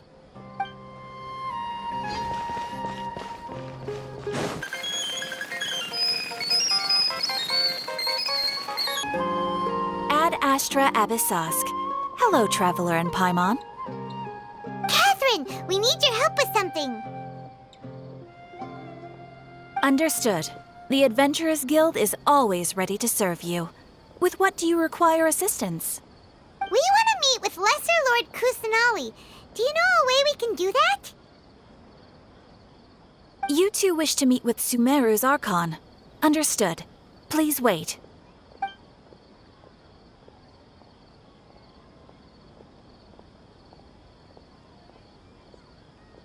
I apologize, but I am unable to call up any relevant information in the Akasha. I'm also unable to locate any pertinent information in my personal memory. Aw, another dead end. Well, if Catherine can't help us, then we really don't know anyone else to ask now. Please do not worry. I may know of someone who can help you two. In Sumeru, the Adventurers Guild does not serve as the vanguard of information. Rather, there are numerous active mercenary groups collectively known as the Eremites. They take on various contracts and work all across Sumeru, so they naturally accrue intelligence. An Eremite brigade called the Corps of 30 is in charge of Sumeru City's defenses. Not only are they the oldest brigade, but they are responsible for managing and coordinating the affairs of all other mercenary brigades. Corps of 30? What a weird name. Supposedly, they are named as such because their ranks numbered 30 at their inception. Asfand, an advisor with the Corps of 30, maintains good relations with the Adventurers Guild. Though he's already retired, he and his words carry great weight within mercenary circles. If you'd like to get in contact with him, you can find him at the Corps of 30's headquarters, the Citadel of Rexar. You're welcome. I wish you two the best of luck. We look forward to your exploits in Sumeru. All right, off to the Citadel of Rexar we go!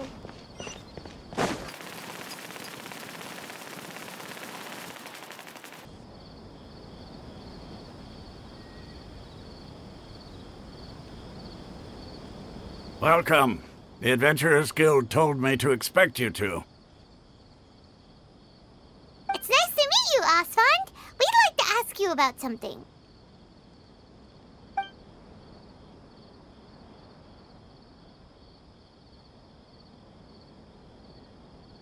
I see. So, Catherine's the one who sent you this way. Ha! It's true that the Eremites' network is vast, but even I can't help you meet the Dendro Archon. Wait, seriously? That's it? Afraid so. The Eremites aren't terribly religious, so we don't know much about divinities. As far as the Akasha goes, we can access even less than you. We originally came from the desert. The gods there died off long ago. Since those days, we've used our own two hands to carve out a living. We don't beg gods for their aid. It isn't just us, though. If you ask me, I think most in Sumeru aren't interested in Lesser Lord Kusanali. Oh? Why's that? Just take the Academia, for example. They're the ones who truly rule Sumeru. Although they believe in gods, most of them only care for the late Greater Lord Rukkhadevata. In their eyes, she was the one who founded Sumeru and gifted us with the Akasha. Lesser Lord Kusanali just happened to inherit her legacy. Because of the Academia's influence, most citizens are more familiar with Greater Lord Rukkhadevata and hold her in greater esteem. Not to mention that Lesser Lord Kusanali never makes an appearance, and the Academia never announces anything about her. As far as the people of Sumeru are concerned, she's just a god that exists. And that's all. Really? Aw. After hearing all of that, Paimon sort of feels bad for Lesser Lord Kusanali. Ha! But who knows? We're all just guessing when it comes down to it.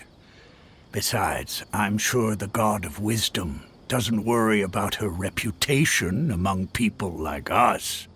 All right. Well, thanks for the info, Asfand. No problem. Always happy to help out the Adventurers Guild.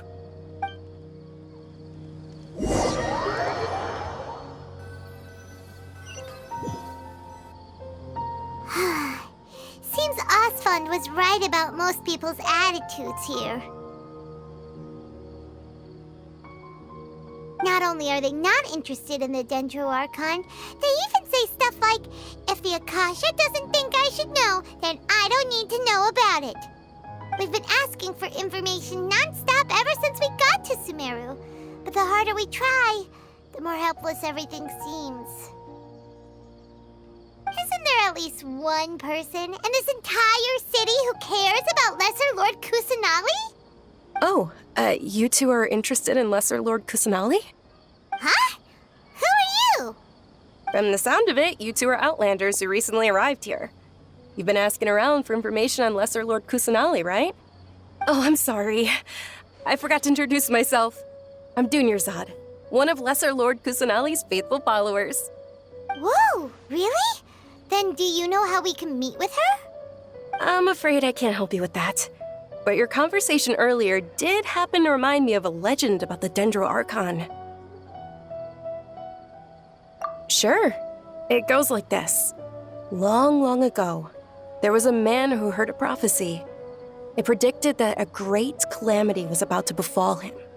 Panicked by what he heard, the man sought out the Dendro Archon in hopes that she would bless him with the wisdom to help him escape his predicament. The man journeyed across deserts and through rainforests and experienced tribulations of every kind. However, he still couldn't find any trace of the Dendro Archon. In despair, he thought, alas, the Archon has abandoned me. He then had no choice but to sorrowfully resign to his fate.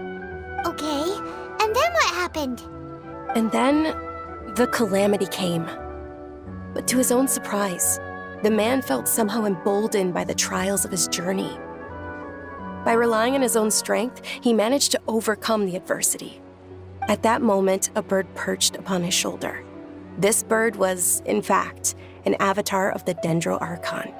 She said, "O Archon Seeker, do you now understand? She and her wisdom have long been found by you.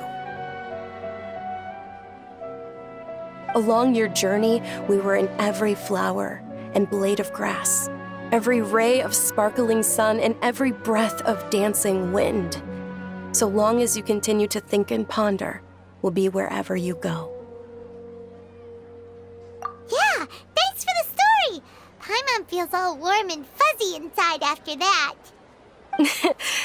In a way, it seems like this story is also one of the Dendro Archon's avatars. Dunyarzad, since you worship Lesser Lord Kusanali, can you tell us anything else about her? Of course. So did you two know that, I'm terribly sorry, but it seems something's come up now. Let's chat another day.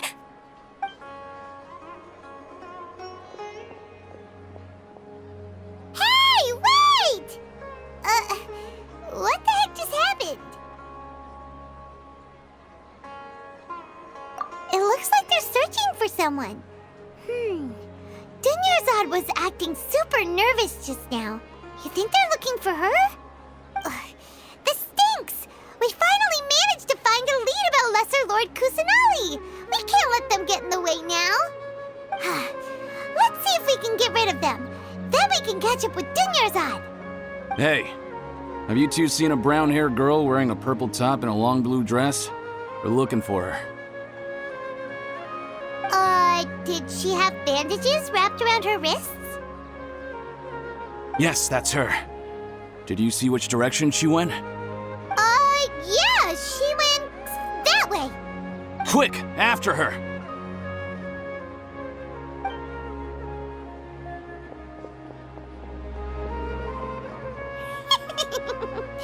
That should keep him busy for a while. Let's hurry and find Dunyarzad.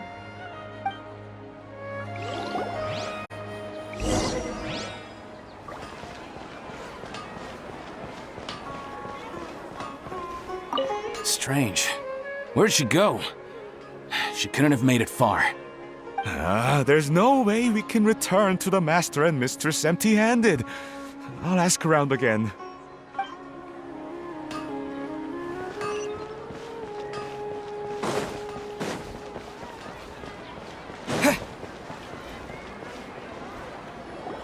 There you are, it's you two. Oh, you startled me there. You can relax now. We threw those people looking for you off the trail. Really? Thank you so much. Unfortunately, I believe there's still more of them out there looking for me. Uh-oh, looks like there are some coming this way. Huh? More of them? Then what are we standing here for? Run! No, wait, my body isn't in the best shape. It's difficult for me to run. Okay, sounds good. There's a tavern on the other side of the port we can go to. They probably wouldn't expect me to hide in a place like that. All right, let's move out. Stay behind us. We'll keep an eye out for anyone looking for you.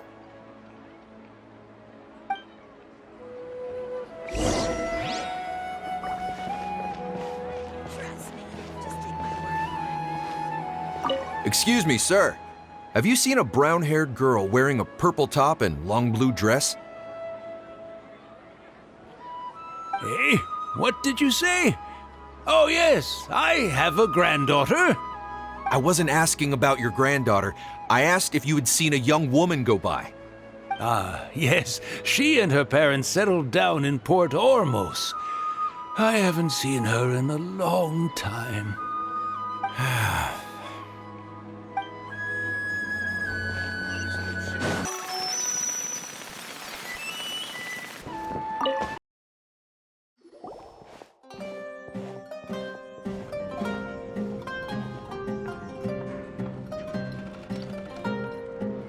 We made it. Oh, they shouldn't be able to find us now. Wait, stand down, Dia.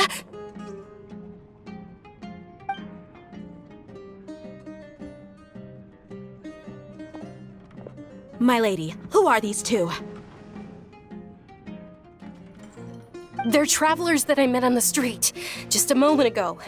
They happened to notice that you were all searching for me, so they helped me hide. I see. In that case, you two should scram. There's nothing here for you. Wait a sec! Who the heck are you? And why are you shooing us away? I'm Miss Dunyarzad's bodyguard, here to see that she returns home safe and sound. My lady, let's get going. You've been gone for so long that your parents are worrying themselves sick. And if I refuse to go with you? It'd be easier for the both of us if you cooperated. But if you insist on not going, then I'll have to carry you like a sack of potatoes. Hey! Dunyarzad already said she doesn't want to go back. Why are you still pushing her? Stay out of this. You don't understand the situation. Sorry, my lady. Even though I'm your bodyguard, your parents are my employers. I have to answer to them. How much? Wait, what? How much more do I have to pay you to become your employer? So you never listen to my parents ever again. Double? A triple? Give me some time and I'll get that much. My lady, this isn't about Mora. I don't know what you think of us Eremites, but let me say this. I like Mora, but I'll never go against my principles. That's why I'm here looking for you. Sure, it's an order from my employer, but my conscience was also telling me it's the right thing to do. And knowing your health, carelessly running around like this is gonna hurt ya. For the sake of those who love you, don't be stubborn. No, you're wrong. I'm aware of my limits and I know what I'm doing. Honestly, the only people being stubborn right now are my parents. And I know perfectly well that it makes no difference if I'm at home or not. They still won't accept reality. And every time I bring this up, they just change the subject. Dia, you've been living with us a long time already. This should be old news to you. Dia, I know it hasn't been easy for Mother and Father, and I'm grateful for everything they've done for me. But there's someone else in this world I'm also grateful to. Because she saved me. The love I have for her is the same I have for my parents. This is my life and my last chance. So I want to do something meaningful.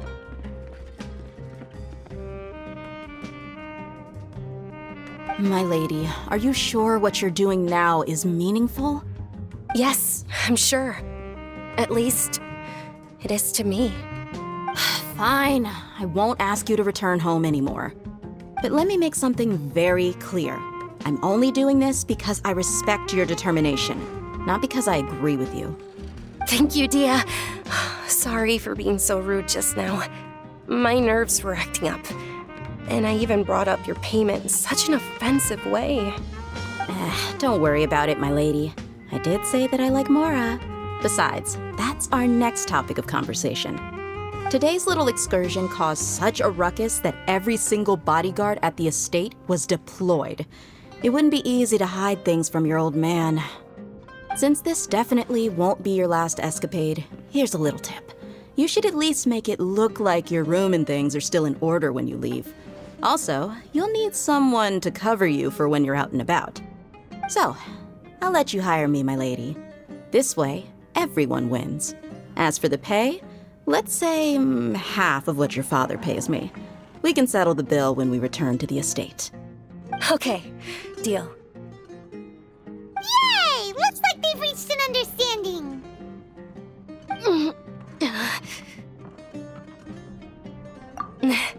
I'm fine, really. I just feel a little tired now that things have calmed down. My lady, stop trying to look tough. We're already in a tavern, so let's rest up and grab some grub.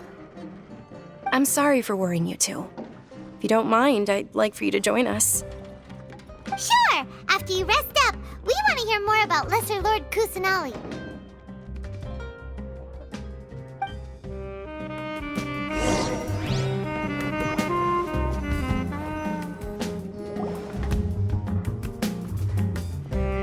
Ha! Well, if it isn't Dia, haven't seen you in nearly half a year.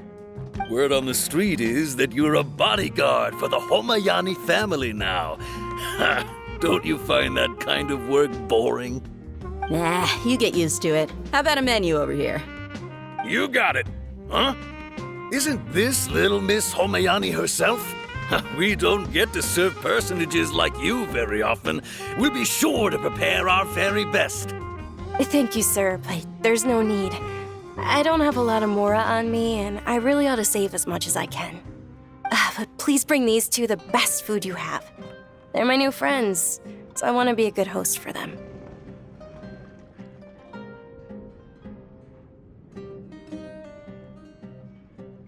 Yeah, we're already super grateful for everything you told us about Lesser Lord Kusanali. How about our charcoal-baked Agelenach cakes? They're our signature snack, and they run cheap. Look, other customers over there are eating some now. They look kind of burnt and dry. Paimon will pass.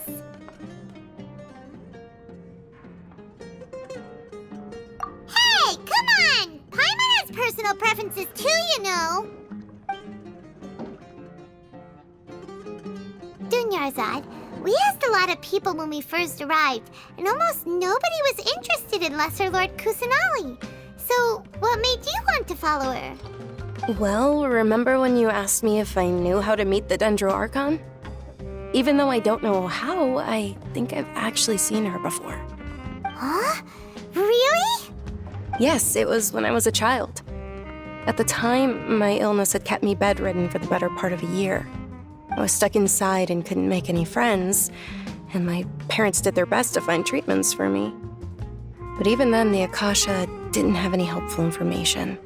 My younger self no longer had any hopes or dreams. One flare-up was so bad that I was in a semi-conscious state for several days. Then one night, I woke up alone in my room. I was terrified. My body was paralyzed. Even if I cried, there was no sound. At that moment, an ethereal voice spoke in my mind. Dunyarzad, don't be scared. You don't have to cry. Dunyarzad, don't be scared. You don't have to cry. Who are you? How do you know my name? How do I explain this? You might not be able to understand, but actually, I knew everything about you. Really? Of course. I know that you're scared of thunder, that you hate taking medicine every morning, and that you love counting the petals on your mom's skirt. Wow, you really do know everything. Dunyarzad, is there anything you want? Want? Not really. I can't go anywhere or do anything. Huh? But aren't you a child? All children have wishes. Tell me what you want, and maybe I can make it happen. But can you make my illness go away? Oh. I'm sorry. But I'm not powerful enough to do that right now. Then, can you be my friend? After that, the voice said, "Okay, I'll be your friend." Although my body was suffering during those days, that voice encouraged me and told me many wondrous things. Beyond my window was the flourishing Sumeru city. Beyond the city was a lush rainforest. And beyond that was the wall of Samiel, deserts, and all of Teyvat. Once I finally made it through that bout of illness, I couldn't hear that voice anymore. I told my mother about it, but she said that I must have been dreaming. But I know that that voice wasn't a figment of my imagination. Before that, I had never heard of Teyvat.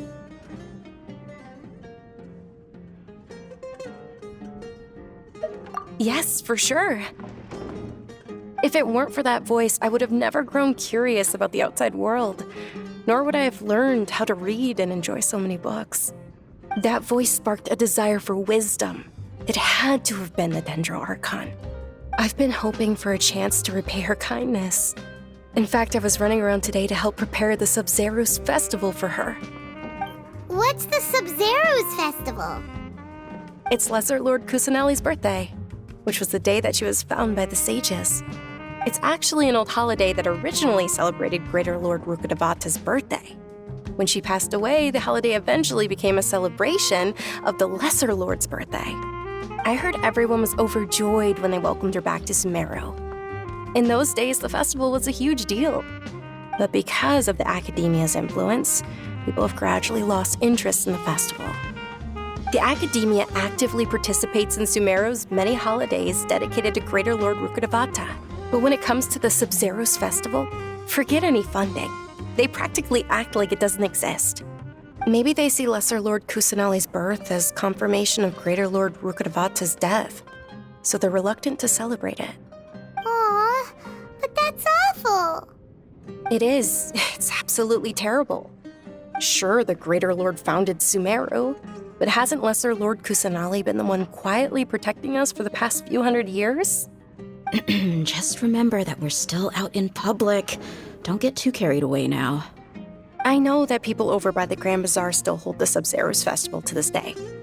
But I hadn't met any of them before, so I was never able to contribute. But recently, I made a friend there who also follows Lesser Lord Kusanali. I gave her my savings because I want her to throw a wonderful festival this year. That's the least I could do for Lesser Lord Kusanali.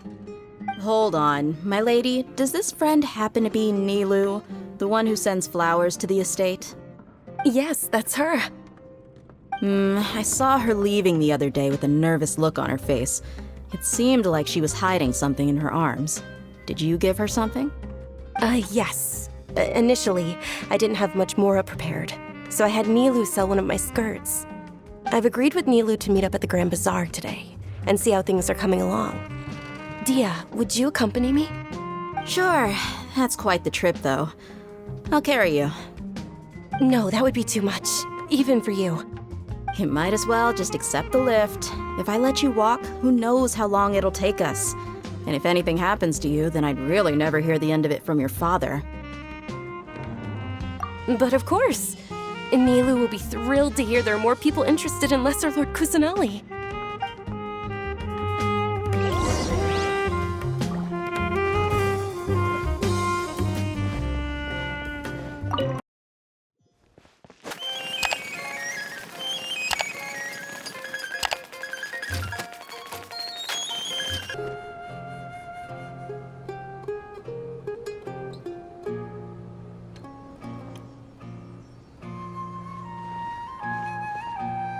sorry I'm late, Nilou.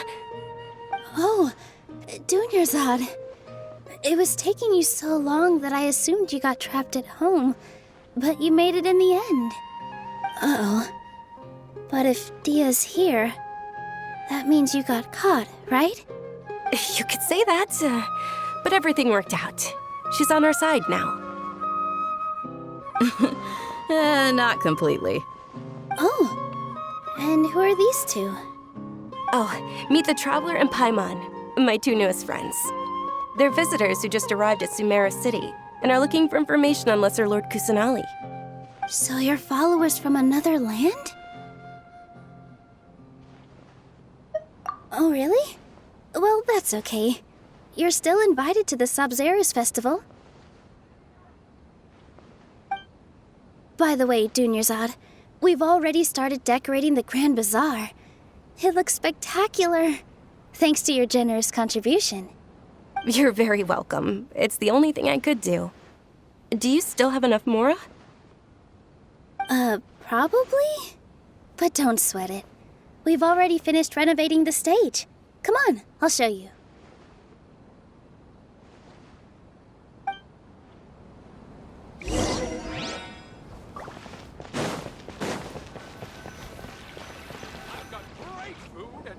Wow! This place is amazing! Not bad. Last time I was here, the stairs were full of holes. The stairs were nothing.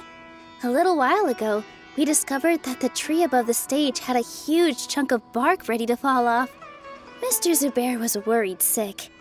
We reported it to the academia many times, but they never sent anyone to deal with it. We didn't want anything bad happening, so we were going to cancel all the stage performances. Oh, probably because it was the theater asking. The academia looks down on performers like us. They probably think it would be best if the theater closed down completely. We can't let that happen, though. Not only would everyone involved in the theater go hungry, but then we wouldn't be able to hold the Sabzeruz Festival anymore. Thank the Dendro Archon for Dunyarzad.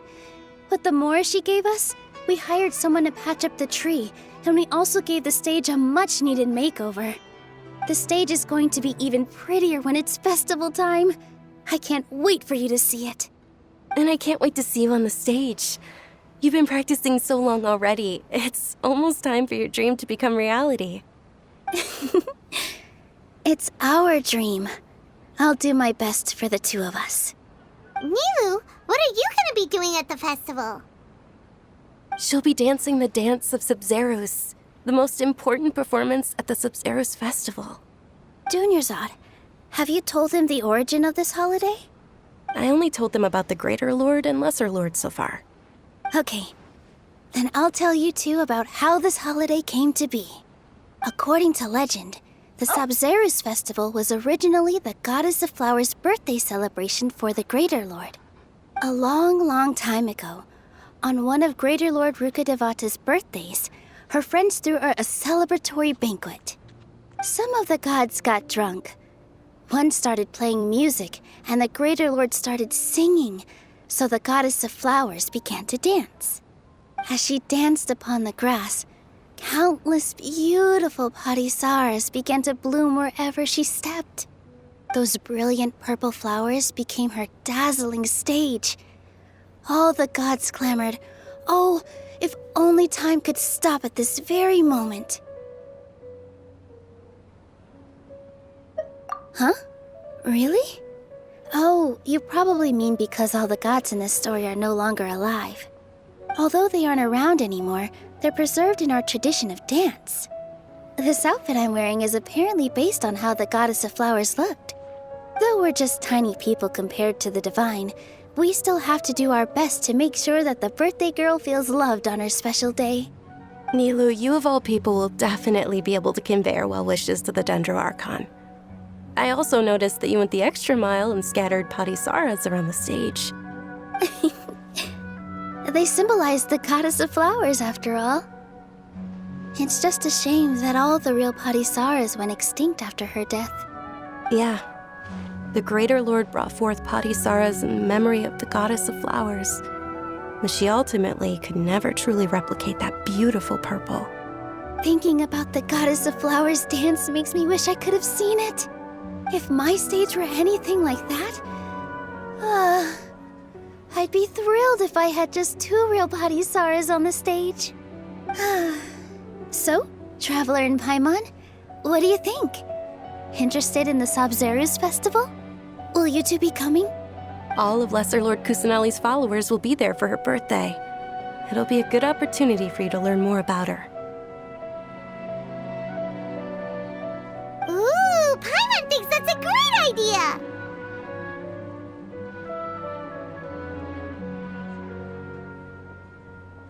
Hey, come on! There's nothing wrong with enjoying a festival.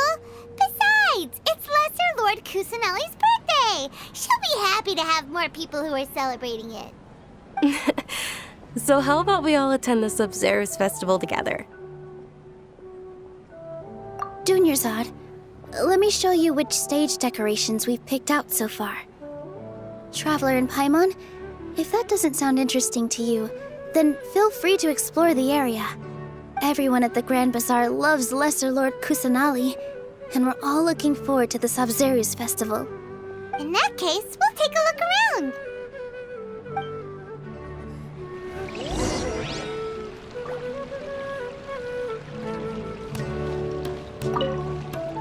Huh. Revamping the stage for the festival couldn't have been easy, that's for sure. I bet this year's festival will be one to remember. I don't know much about the Grand Bazaar, but I do know that the residents here have a penchant for song and dance. 2 things that the Academia doesn't particularly approve of. Oh, and the perfume sold around here is a lot better than what you'll find elsewhere. The fragrances are longer lasting and they're gentler on your skin and... I mean, that's what I've heard at least.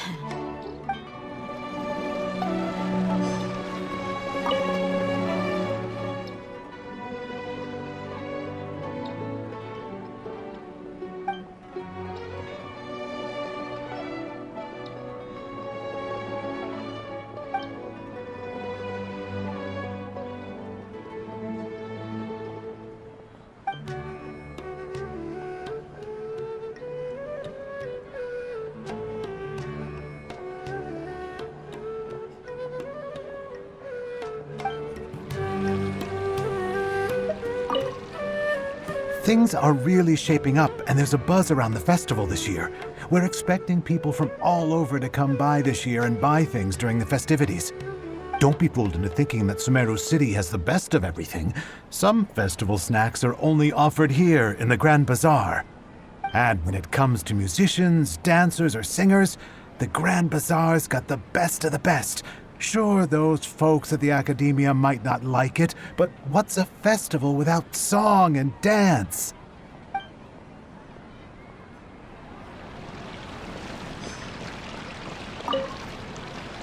Whoa!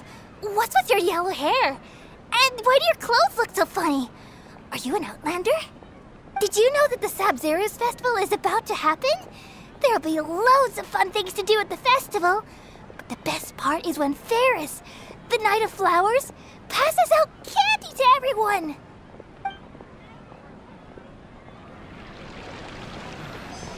Life is so dull here. Ah, dancing at the Sabzeruz festival. You know, I also danced when I was younger. As a child, I even asked my grandmother why we performed the dance for the Lesser Lord when it was originally done to honor the Greater Lord. My grandmother said that Greater Lord Rukkhadevata is a beloved deity and honored by all. And Lesser Lord Kusanali is too. If the Goddess of Flowers ever knew Lesser Lord Kusanali, then she would certainly have wished to be her friend and hold celebrations for her too. The Sabzeruz festival has been losing its appeal over the years. That is, until a wealthy benefactor stepped in this year and brought the festival back to life. I heard she forked out a lot of mora to make it all happen.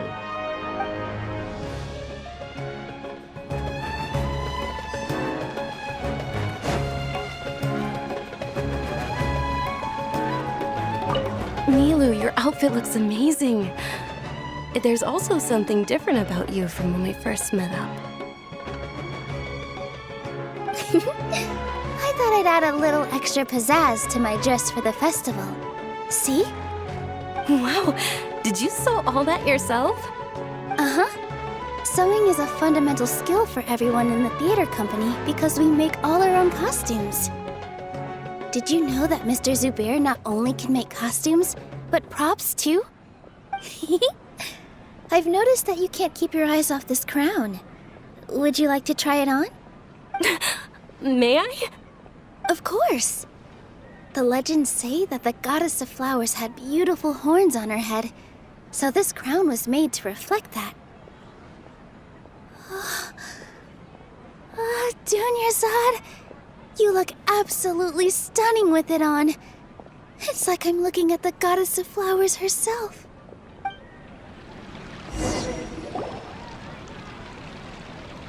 Hey! Is that who Paimon thinks it is? It looks like Catherine.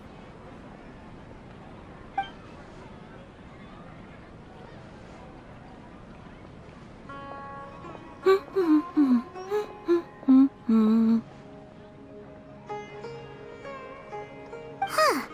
Come to think of it, Paimon's only ever seen her behind the counter at the Adventurers Guild. This is the first time we've ever seen her taking a break. Hey, Catherine! Huh? Oh, hey! It's the Traveler and Paimon! What's shaken? Whoa. Break time Catherine sure sounds a lot less formal than usual.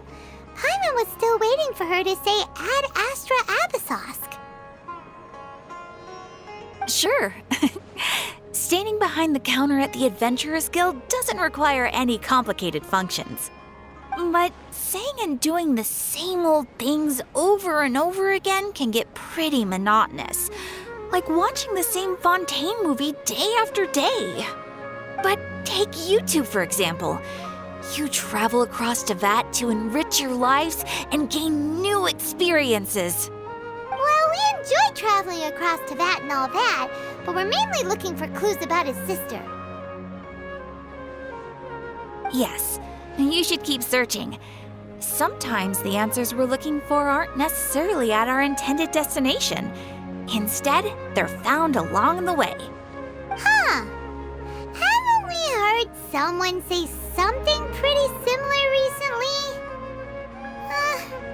Anyways, what brings you out here, Catherine? No, not particularly. I guess you could say that I'm loving the recent atmosphere here. If festivals bring happiness to everyone, then that's where their true value lies. Oh, it looks like it's about time for me to be heading back now. Alright, we'll see you next time at the Adventurers Guild. Oh, by the way, thanks for connecting us with the Eremites. We've already made some great friends in Sumeru City thanks to you. I'm sure you two will get along well with the people here. You've already been blessed by the element of Dendro after all. See you around.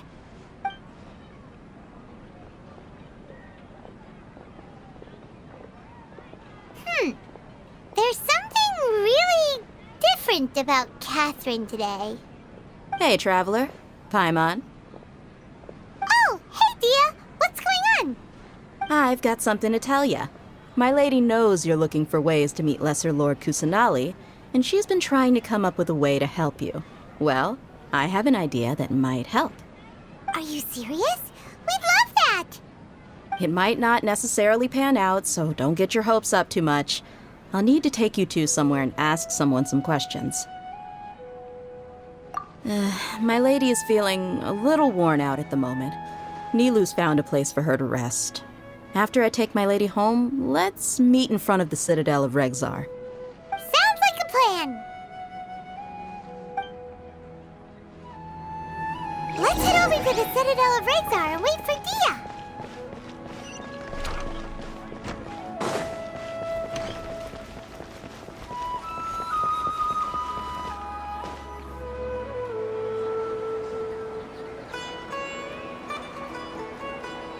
Sorry, I'm late. took some convincing for the master and mistress to believe that Miss Dunyarzad was only sitting in the port for a while because she was in a bad mood. Anyway, I guess I should be thanking you. I haven't seen Miss Dunyarzad that happy in a long time.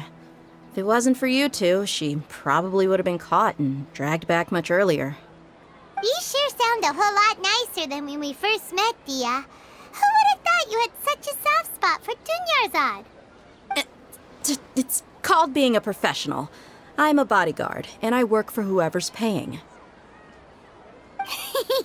Look, Dia's blushing. Listen, you two. I don't expect to be working for Miss Dunyarzad very long, but I hope to finish things on a positive note if possible. Let's cut the chit-chat and head into the Citadel. We'll see if the person I know has a way for you two to meet with the Lesser Lord.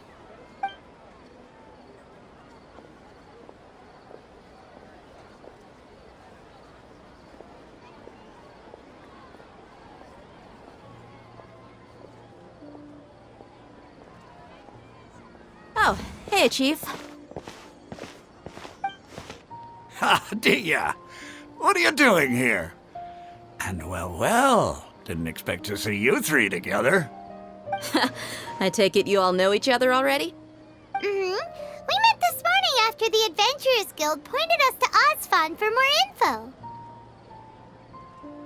No kidding. Huh. So, where's Ruksha? I thought I'd help these two out by asking about the theft. Anything you can tell him? Ruksha's gone over to the Academia. The Grand Sage recently ordered Sumeru City to begin bolstering its defenses, so people from all over have been called back to the city. Since you've already mentioned the theft, I suppose I might as well tell him what we know. Appreciate it, Chief. Theft? Sorry, what the heck are you guys talking about? Just recently, the Academia lost something, and there's a chance the item is connected with the Dendro Archon. This case might just somehow help you in meeting her. I suppose that's one way to look at it.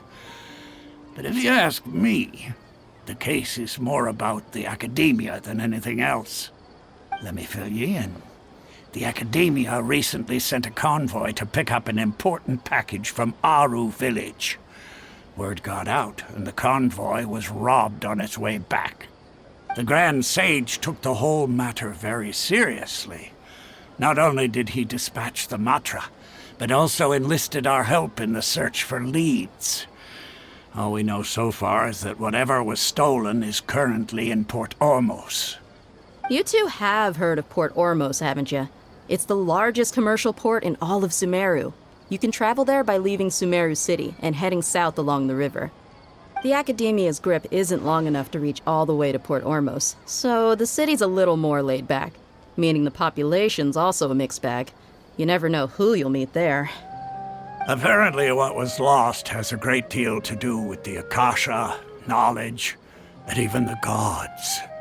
I'm afraid I don't have any other details for you, though. If you're interested, maybe you could head to Port Ormos and ask around yourselves. If you want my advice, try introducing yourselves as students of the Academia once you're there. Are you serious, Chief? All the Academia students are in Sumeru City, you know. Why should they pretend to be students in Port Ormos?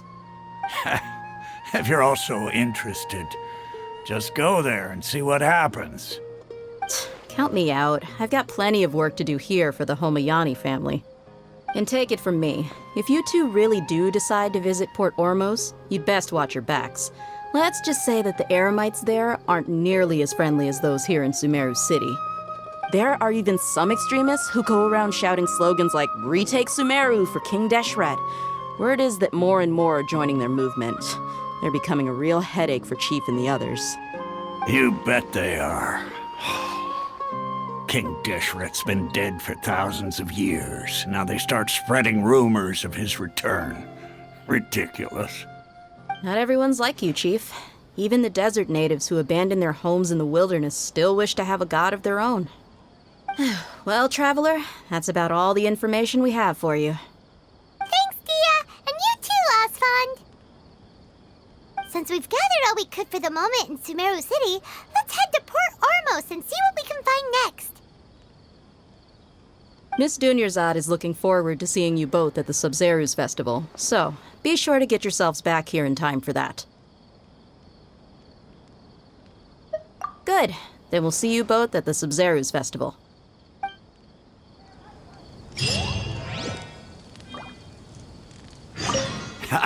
You two must really be something if you've got Dia the Flame Mane speaking on your behalf. The Corps of 30 isn't officially overseen by the Academia, but because we're hired mercs, there's still lots of sensitive intel that I can't reveal to you. In the end, when it comes down to it, the city's safety is both the Corps and Academia's top priority. I've told you all I can about what was stolen from the Academia. As for why you should pretend to be students in Port Ormos, I'll leave that for you to find out yourself. It's been a while since I visited the Citadel of Regzar. I'll catch up with Chief for a bit before I head back myself. He really did a lot for me in the past. Remember, to get to Port Ormos, just follow the river south from Sumeru City's port. Just be sure to take care of yourselves out there. We'll meet again at the Sub-Zerus Festival. When I hand this one over to you.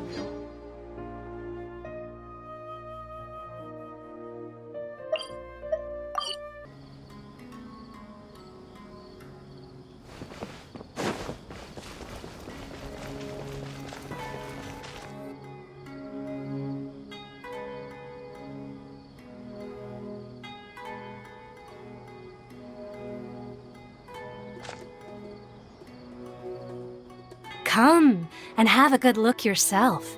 Traditional spices of the highest quality, made with pride and experience. You've got a deal. I can't thank you enough for always looking after my business. Believe me, I'm not making this up. Several Eremite mercenary groups are nearly in open conflict, but does the Corps of 30 care?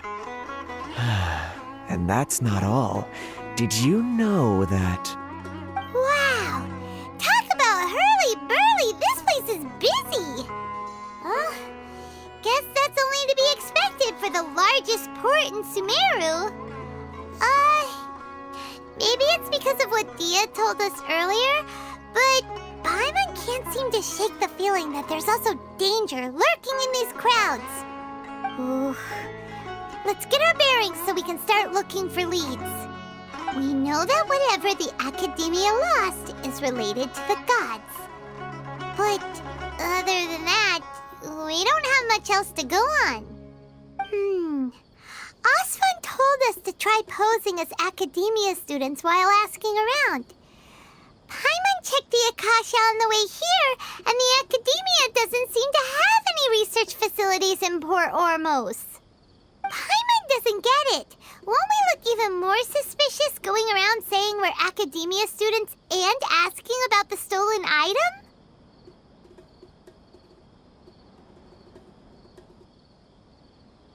Well, given all the people that come through here every day, if there's any information to be found, Paimon bets we could find it in the market. Let's ask around and see what we come up with.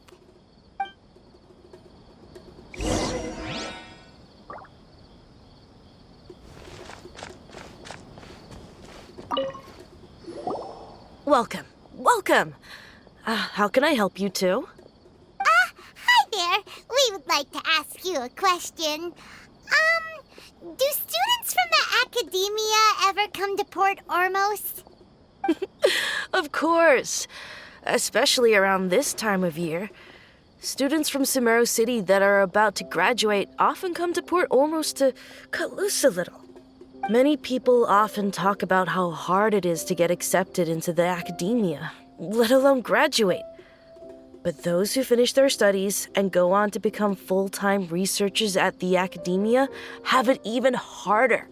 Sure, we may not be Sumeru City, but Port Ormos offers beautiful scenery and a stress-free environment. Some even say it's good luck to come to Port Ormos, so students and researchers come flocking here when things get to be too much at the Academia. Ah, you see over there?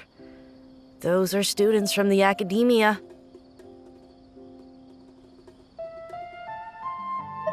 They've been looking worried and miserable ever since they got here a few days ago. If you ask me, the life of a merchant is better. So long as the Akasha teaches us what we need, then life is good. Those students seem to be discussing something. Let's see if we can listen in.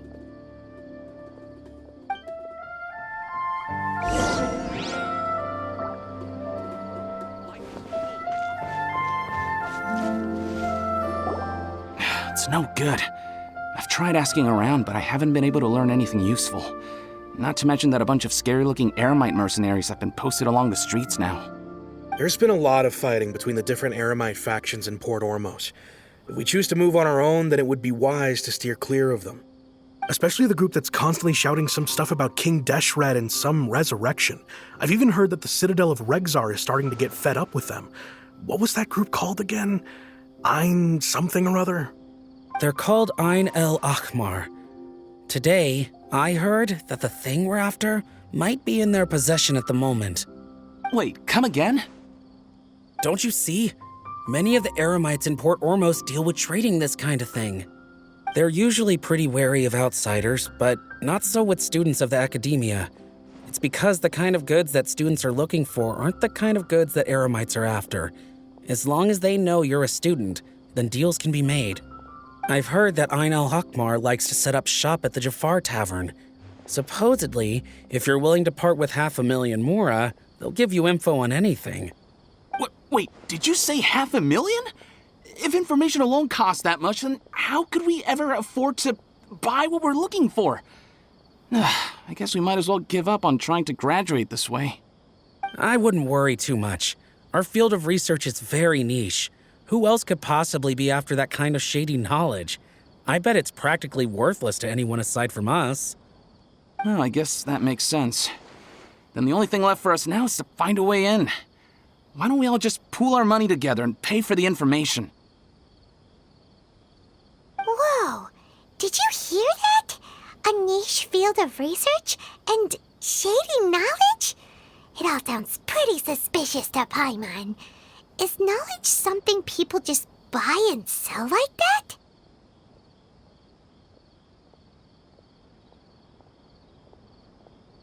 So, what's our plan?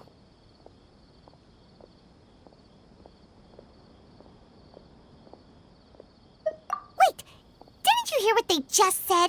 Buying information is going to cost us 500,000 Mora! Have you lost your mind?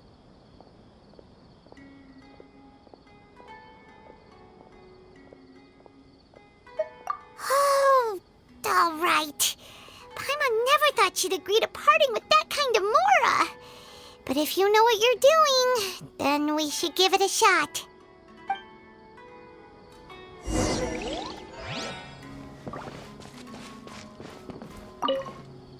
$500,000?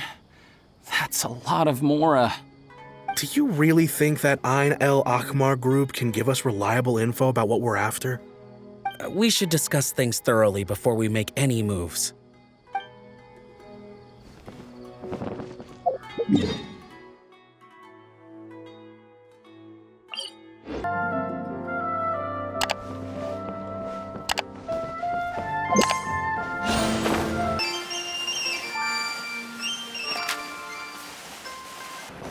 This is the place we heard those students talking about.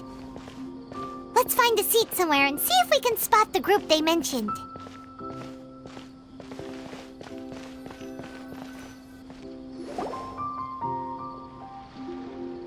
Oh, you've arrived. Please, take a seat. So, they think that they can go toe-to-toe with the boss? Huh! Once we reclaim the power of King Deshret, they'll be the first that the boss punishes.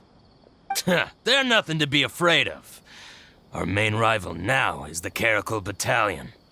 They've also amassed a significant amount of Mora this time, so we mustn't underestimate them.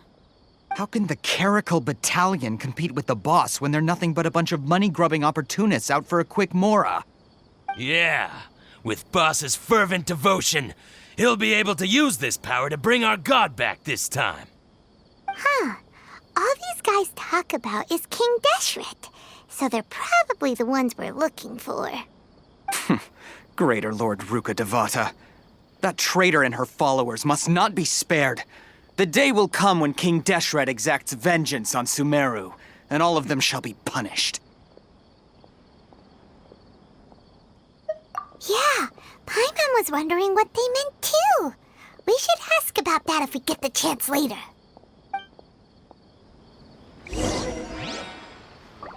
Should I adjust this? Welcome. What's going on? How can there be Kairaki here? Huh? Who are you? What do you want? A traveler? Now's probably not the time to talk about that. Didn't the students say Eremites are wary of outsiders? A student? What's a student from Sumeru City doing in Port Ormos? Ah, well, if it's info you want, you've come to the right place. The question is, can you afford it? Huh? What is this, some kind of joke? Oh! Sorry! He must have grabbed the wrong amount! Hey, what do you think you're doing? Oh, Paimon can't stand to see so much more go. But there's no other choice right now. Here, this is the merchant's address. Whatever you're looking for, you'll find it there. Hmm? Well, what are you waiting for?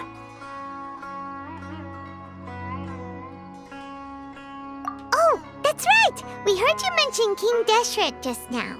We're actually interested to know more because we're, archaeology students! Fine. Since you've already handed over the Mora, I guess I can throw in a little extra info. As you can see, members of Ain al-Ahmar are devout believers of King Deshret. Years ago, King Deshret founded the great desert nation that was our homeland. It was an advanced civilization, far beyond anything you'll see in present-day Sumeru. King Deshret was the rightful god of wisdom, but he was betrayed by a companion he trusted. She even stripped him of his title, God of Wisdom. So, you mean the traitor was... Greater Lord Ruka Devata, yes. That shameless wretch destroyed King Deshret's civilization, and our ancestors were forced to flee to this land where we were made to suffer the tyranny of our enemies. Furthermore, she conspired with the Academia to cover up the truth of her actions, and create the merciful and benevolent facade for which she is now known. Ugh, just thinking about it sickens me. But the story doesn't end there, oh no. King Deshret isn't truly dead. The voice of the Oracle has been heard in the desert, prophesying his resurrection. Mark my words, our god shall return. And when that day comes, all followers of the traitor and all the desert dwellers who have forgotten their true god will suffer retribution together. If what I'm saying makes you shiver with fear, it might not be too late for you to become a believer of King Deshret.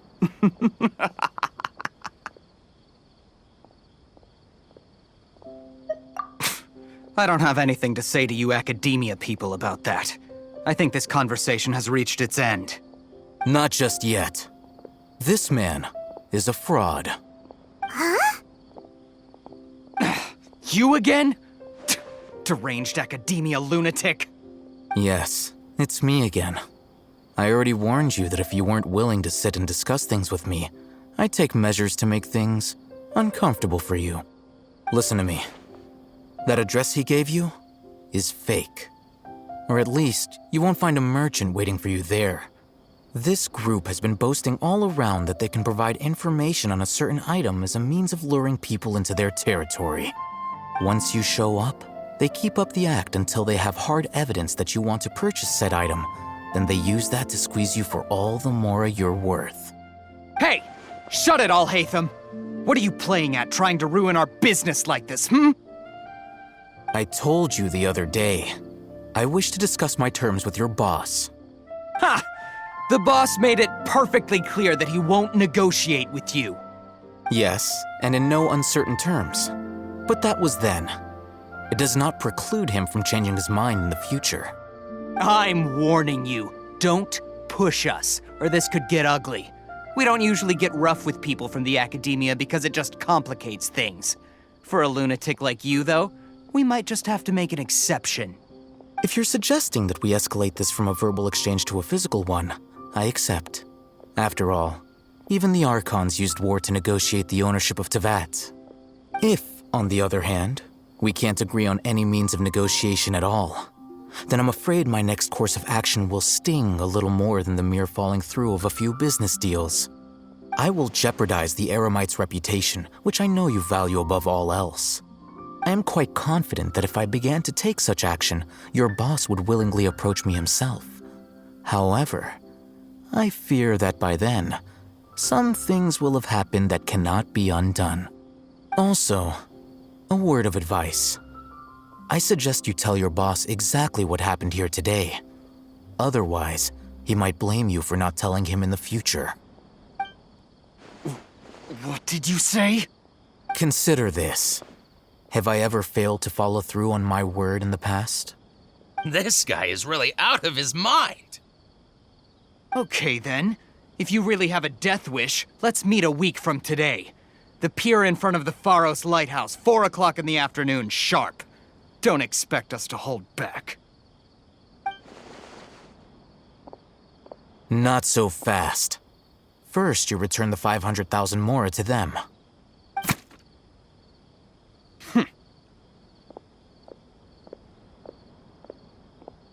Please, I beg you, don't provoke them. We can't afford any trouble with this crowd. They haven't even paid for their food yet. Ah, Mr. Iman. There appears to be fewer staff in the restaurant recently. This wouldn't happen to be because they're all busy spreading the word to the students, would it? Well... Someone who chooses to do business with a group like that really can't afford to get so flustered the instant someone confronts them about it. Consider the meal compensation for our silence. I'd say you're getting an excellent deal. Whoa, did you see that? He not only got us our Mora back, but sent the Emirites running too! Plus, he seems to know a lot about what's going on around here. Let's catch up with him and ask some questions. He went that way! After him! Got it. Oh, so then... Please, just leave. Forget the cost of the meal. Just, pretend nothing happened today.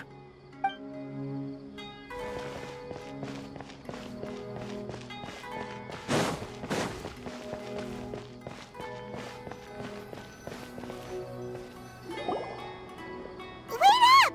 It's Al-Haytham, right? What do you want? No need for thanks. My goal was to get to them, and you two gave me just the opportunity I needed. We're even. Oh, I advise you to keep your distance from them. Since they weren't able to make off with your Mora in the end, they might harass you again in the future. All right. Goodbye. Hold your horses! We still have something to ask you about! Since you tore through their scam right in front of them, you must know the real story about certain something, no? Who exactly are you two? And why are you inquiring about that? A student. Right. Look, you should know that those thugs conducting business with you had nothing to do with your lie.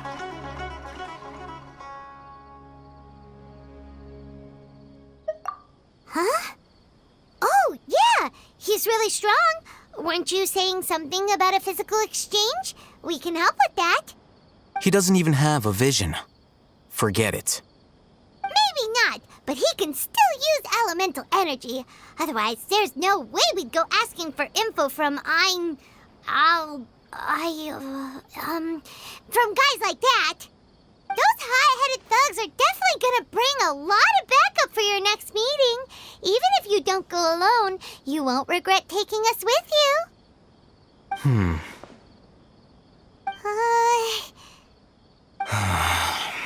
All right, I accept. Got a pen and paper?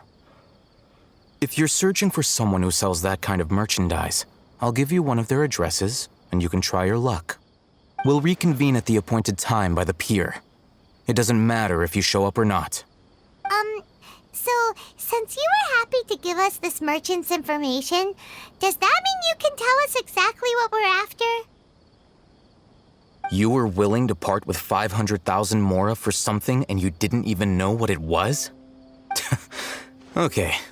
Well, if you truly are as skilled as you claim, then you can beat the answer out of them when they become hostile. Look, if you've been making inquiries, then you have to know something by now. Tell me what you know so far, so I don't waste time repeating information.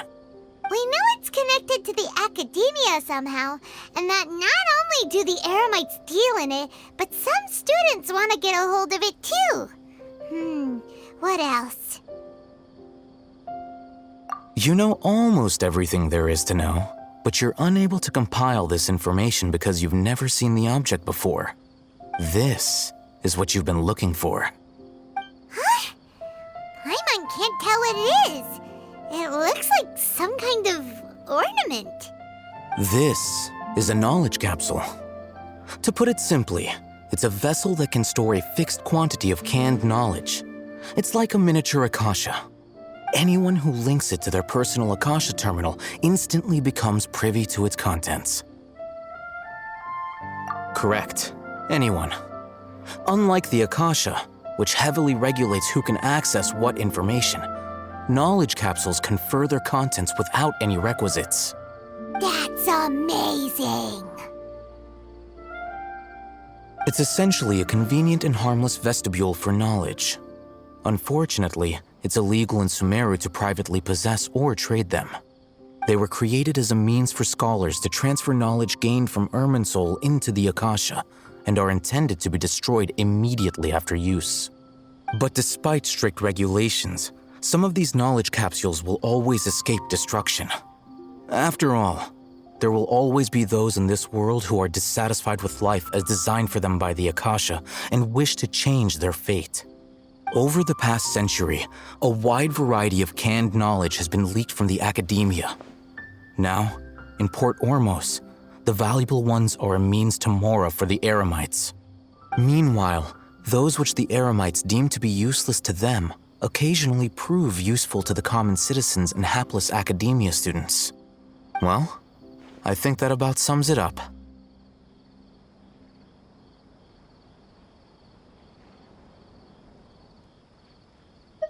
Oh, so that's your true objective. With our current arrangement, I don't believe I can offer an answer. You're still resolved. Fine. Let's talk somewhere with fewer people.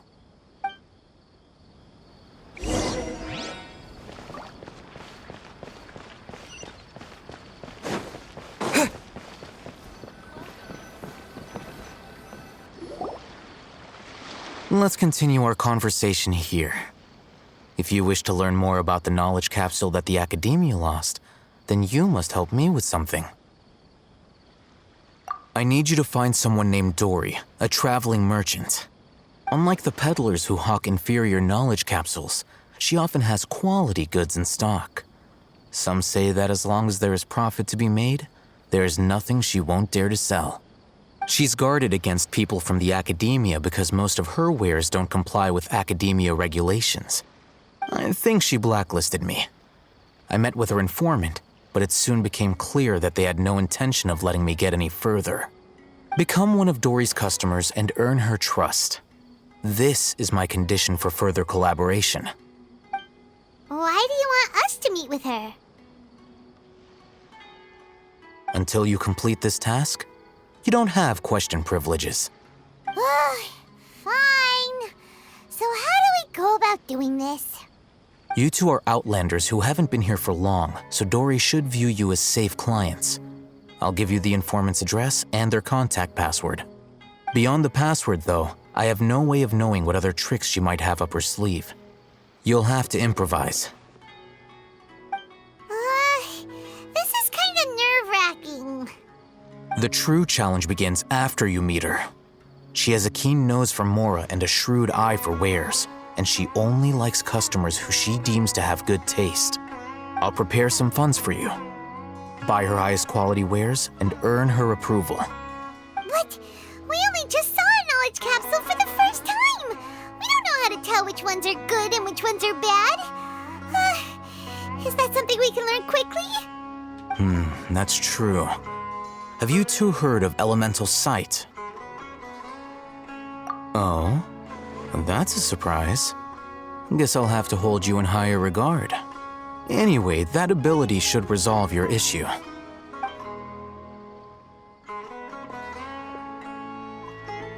Here are 2 knowledge capsules. Tell me, can you detect any difference in their quality?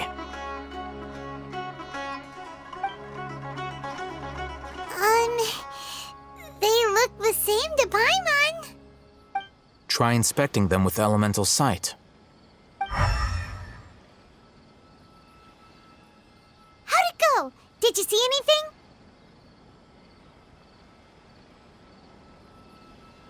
Rumor has it that higher quality knowledge capsules generally appear brighter when viewed through elemental sight. That's because knowledge originates from Irminsul, the root of Dendro power itself. The more powerful the knowledge, the richer it is in Dendro energy. However, some canned knowledge with a high concentration of elemental energy is of little use in contemporary times, so those capsules are of little value. Using elemental sight is merely a stopgap measure, but it should suffice for earning Dory's trust. That sounds pretty impressive. Here's a sheet with the informant's location and contact password, and here is the Mora for purchasing canned knowledge. Don't be cheap. You'll need to spend to catch Dory's eye. If there's any Mora left over, just keep it. Oh, and be sure to exercise some caution. There have been Matra present in Port Ormos lately. Your efforts will be for naught if they catch you. Matra?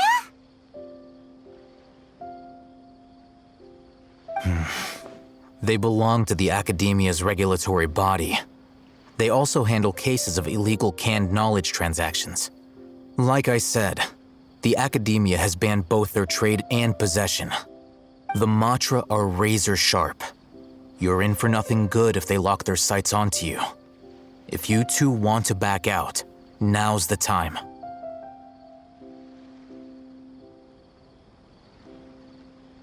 Okay, then we have a deal. If you succeed in your dealings with Dory, come find me at the Wikela Funduk. We'll have an open discussion then. Looking at what Al-Haytham wrote, Dory's informant is a trader near Old Ormos. Let's follow these instructions and try to get in contact with him.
Hello. What are you two looking to buy?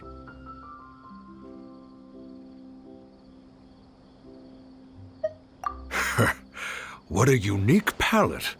We have unripe horror fruits, but we usually keep them in the back. I'll have someone escort you. Following the paper got us past the first round. Ronak, these two want to buy unripe horror fruits. Show them to the warehouse. Got it. You two, please follow me. You two have a fascinating fashion sense. We haven't seen a customer wearing a Sumeru rose for quite some time.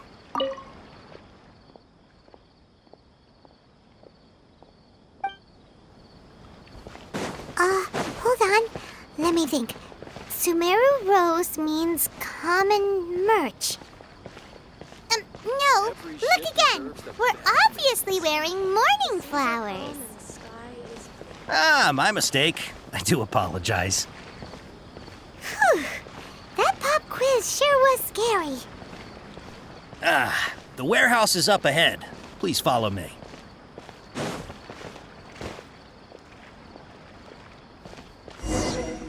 Before I retrieve your products, I need to confirm a few things. Please forgive me, but we may not have sufficient stock for you today. Earlier, many of our hara fruits were taken by mice.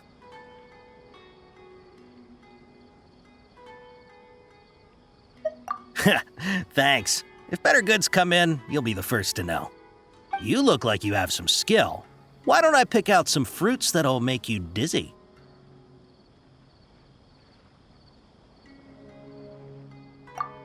Yep, that's the right answer. But eating hara fruit that makes your head and ears ring sounds like a bad life decision. Would you like your hara fruits to be packaged in the Sumeru City or Port Ormos style? Wow, you two sure are generous customers. We'll be sure to package your products beautifully. Okay, everything has been confirmed. Miss Dory is waiting for you up at... Shoot, it's the Matra! Run! What? The matcha? Where? Al-Haytham said we're done for if they catch us. We gotta get out of here.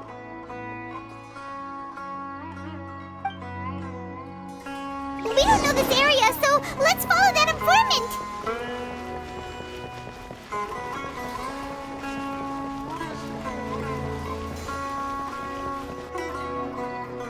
He ran that way!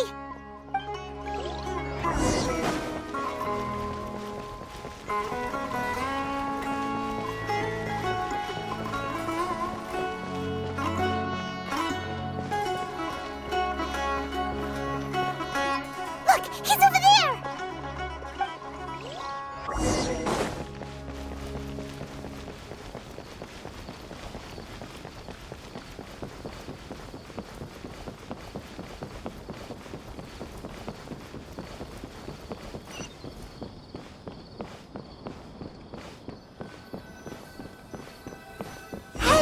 If you're hiding from the Rishbaland tiger, come this way!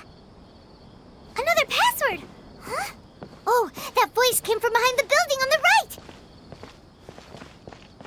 True history is sometimes even more exciting than legend. Here, over here!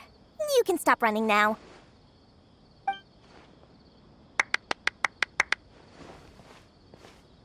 So you were the one who was calling out to us just now. But, are we definitely gonna be safe here? These two good customers wish to buy some hara fruit, Miss Dory. And if there's nothing else, I'll just excuse myself. Oh, very good. Thank you. Huh? Wait, you're Dory? Paimon sure thought you'd look a whole lot scarier. Hey, what are you trying to say, Princess Pea-Brain? I can be scary enough when I need to be, believe you me. If you don't watch what you say, then you can forget about doing any business. But it seems you two have actually done pretty well so far. Not only did you manage to find the informant, your reactions were also pretty sharp. You don't really look like criminals or anything, but I bet my Mora that you've been involved in some shady dealings, haven't you? Paimon's not sure if that's supposed to be a compliment, but we'll take it. I can't risk doing business with people who start huffing and puffing after just a few paces, no matter how much Mora they might have. Not only will they get caught by the Matra, but they'll also get us into trouble. As decent folks trying to run an honest business, we don't need any of that. Wouldn't you agree? So that's why I prefer to have customers like you.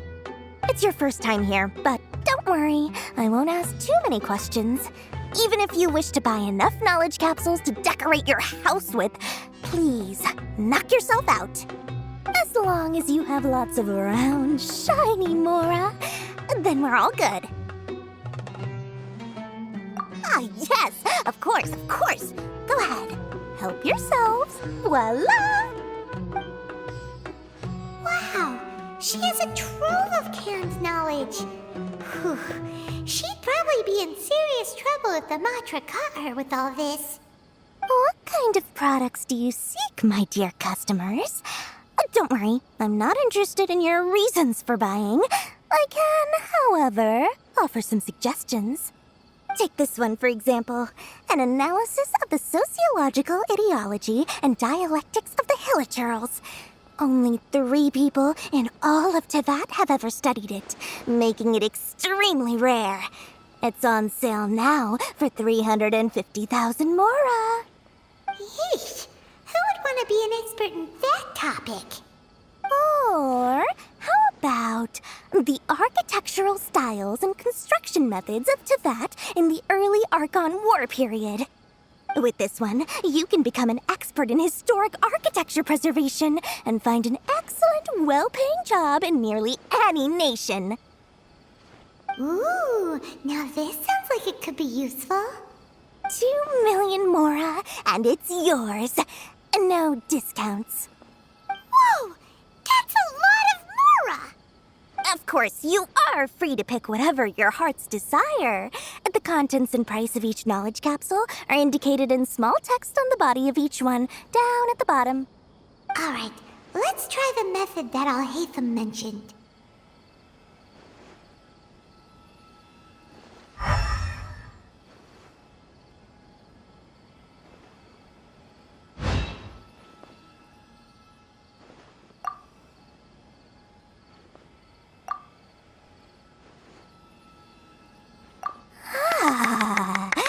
You've really got a good head on your shoulders, and quite the eye for quality. We'll take these, please and thank you. My oh my, you are blessed with a taste for both the exquisite and the extravagant. Customers like you are a rare breed. 1 in 100. No, 1 in 1,000 even. Listen.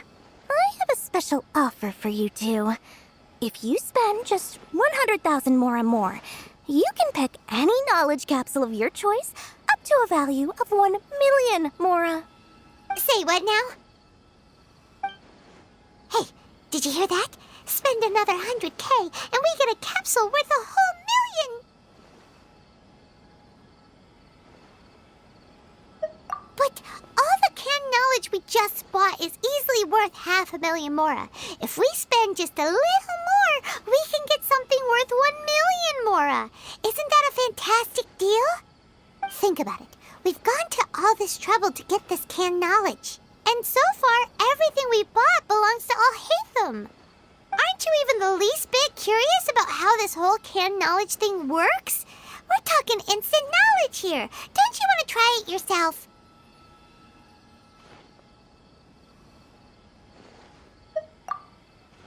Come on.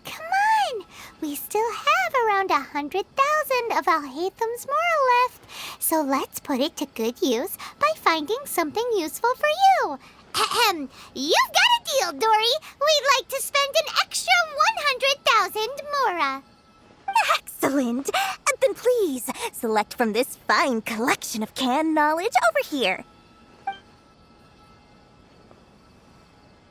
Hold on a second. Paimon thought we could choose whatever we wanted. Why can't we choose the ones from over there?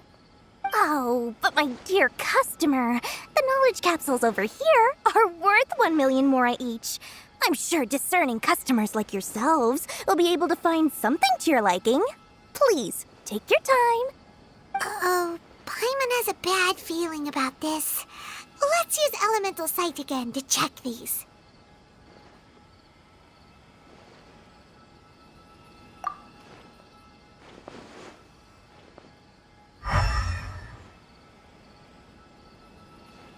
So, what did you see? So they're all worth about the same amount? Well, anyway, the mora's already been spent, so let's at least try to find something useful.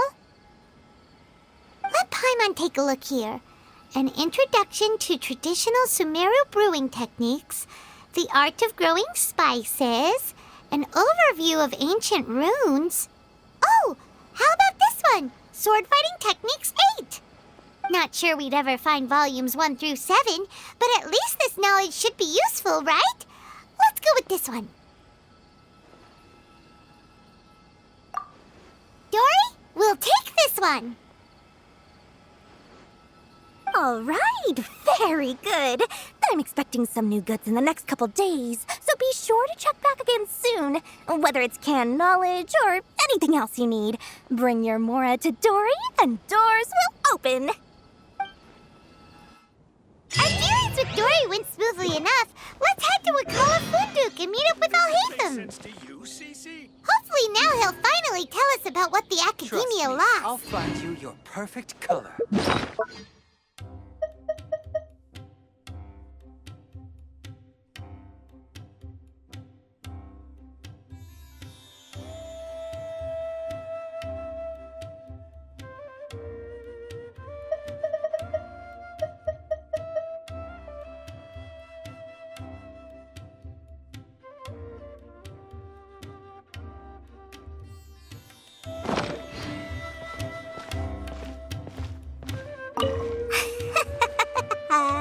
Mora, Mora, shiny Mora.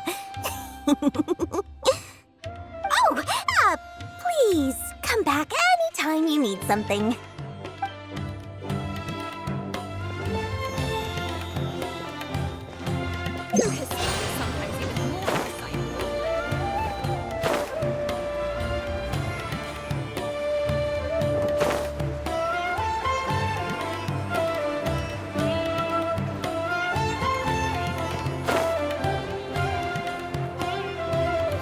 Ha! You two made it. And from the looks on your faces, you were successful. Whoa, there's so many people from the Academia here. Why would you pick this place as our meetup spot? Well, Wakala Funduk is under the Academia's control, so naturally the Academia has people working here. I came to Port Ormos under the pretense of conducting official business. You're a pretty daring guy. Relax. No one here is interested in anything we say, and the Matcher won't come here. Okay now, tell me how your encounter with Dory went. Okay, we did what you asked. So, can you tell us about the knowledge capsule that the Academia lost now? Before that, I have to ask. Why are you two so intent on tracking it down? You don't have to answer, of course.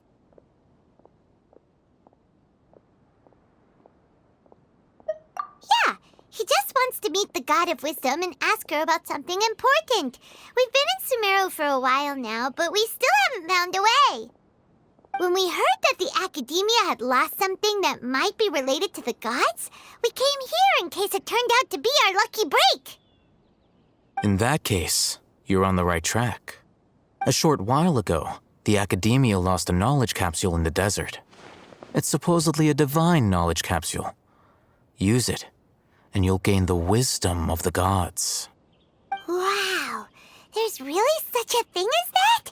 Hey, if we find it, do you think we could learn how to meet the Dendro Archon? Ooh, or how to find your sister? I highly doubt it has any mystical properties, but it does indeed exist. And it's right here, in Port Ormos. So, where exactly? That's what we need to find out next. I won't deny that. I am investigating because I'm curious as to what the divine knowledge capsule truly is. As you know, the Eremites in Port Ormos also have their eyes on it. It is an extremely precious item. The knowledge contained within may bring great power or wealth to whoever has it in their possession. Several brigades have been vying for ownership of it as of late, but there is still no victor. My personal finances and connections cannot compete with those of the Eremites. After attempting various methods, I finally managed to reach a tentative agreement with several brigades. I agreed to forego ownership of the Divine Knowledge Capsule in exchange for the opportunity to study it. After all, there's no harm in understanding what it is. However, there are those who are less amenable to negotiation, such as those from Ain al-Ahmar. They adamantly believe that the Divine Knowledge Capsule contains King Deshret's power, and that he will return to this world when they obtain it. They refuse to let anyone from the Academia tarnish their deity's soul. So you kept hounding them because they refused to cooperate with you? Yes. Ain al-Ahmar isn't exactly wealthy, but its members are determined to get that capsule by any means necessary. To that end, they've resorted to many methods more foul than fair in order to amass sufficient funds. So, I've been sabotaging their business to force them into negotiating with me. The Divine Knowledge Capsule should be up for a secret auction within the next few days. Each brigade will place their own bid, and the prize will be covertly given to the winner. To ensure the capsule's security and to evade the Matra's notice, the winning brigade will not publicly disclose their victory. Unless I know whose hands the Divine Knowledge Capsule ends up in, my agreements with them will fall through. Dory is the most reliable source of information, but that avenue was previously closed to me. With you on board now, the situation is different. In other words, you wanted us to befriend Dory so you could find out where the Divine Knowledge Capsule is. Yes, you can say that. But this arrangement harms none of us. The day after tomorrow, go back to Dory and try to purchase information on the Divine Knowledge Capsule's whereabouts. If she has no information, wait 2 days and approach her again. If I get the opportunity to study the Divine Knowledge Capsule, I will relay my findings to you. Will that suffice as compensation? Okay, then we'll meet up in 2 days. Alhaitham, before you go, we actually bought a knowledge capsule for ourselves, but we're not sure how to use it. You two want to try using a knowledge capsule? Sure, I can teach you. Doing so right under the Academia's nose is a bit problematic, though. What do you say we head to the outskirts of town?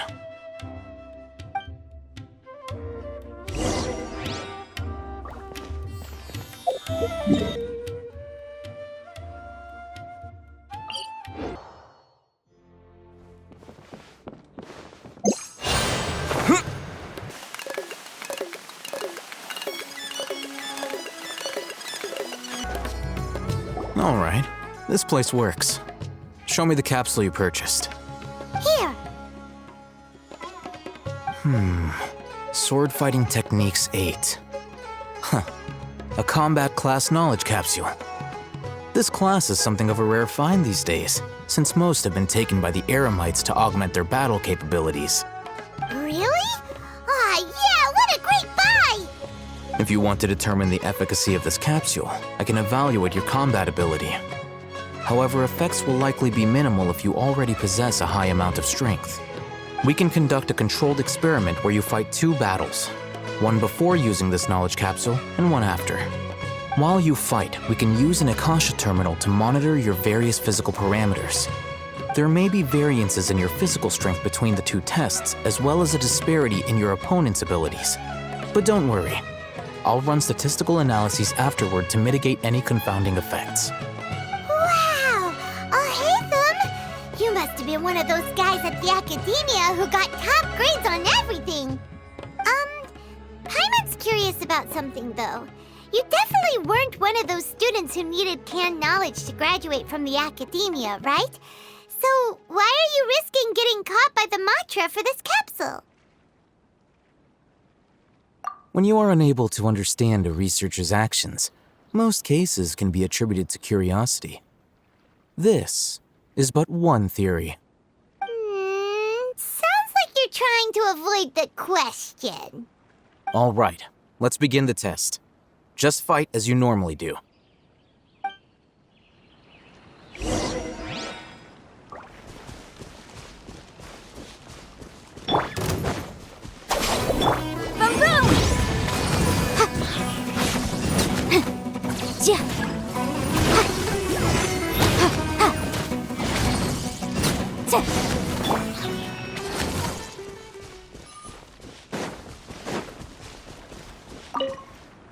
All right. I'll link your Akasha terminal to record data. The next step is to use this knowledge capsule. Hold it in your hand. I'll help you establish a connection with it so you can activate its power.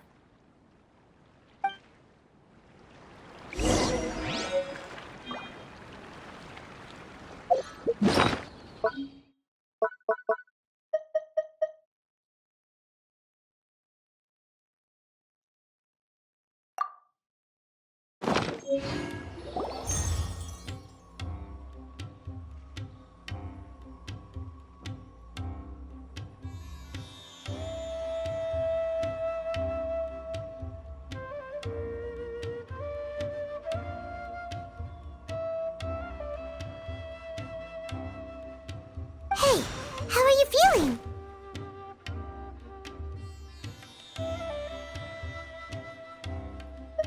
You mean that it worked? All right. Time for round 2. Fight with the same composure as before.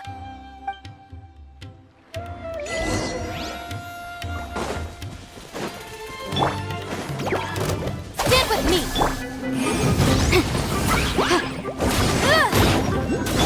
Let the show begin.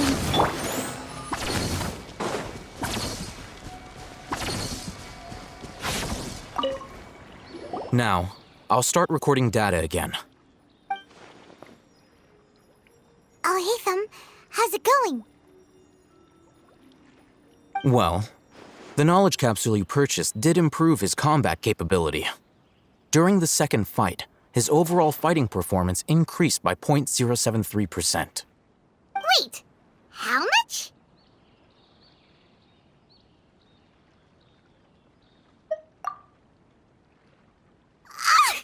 Dory's such a jerk! She totally scammed us!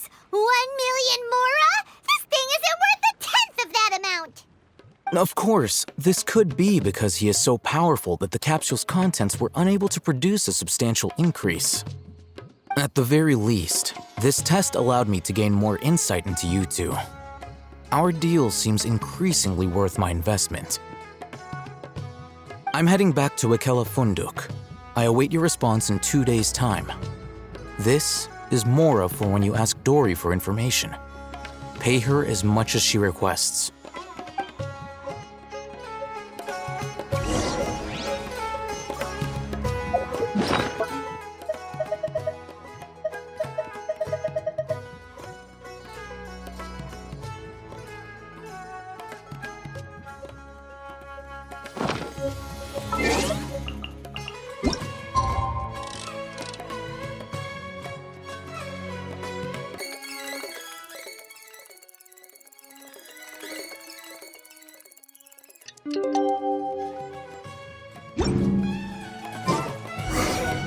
Let's see Dory today and ask her about where the Divine Knowledge Capsule is.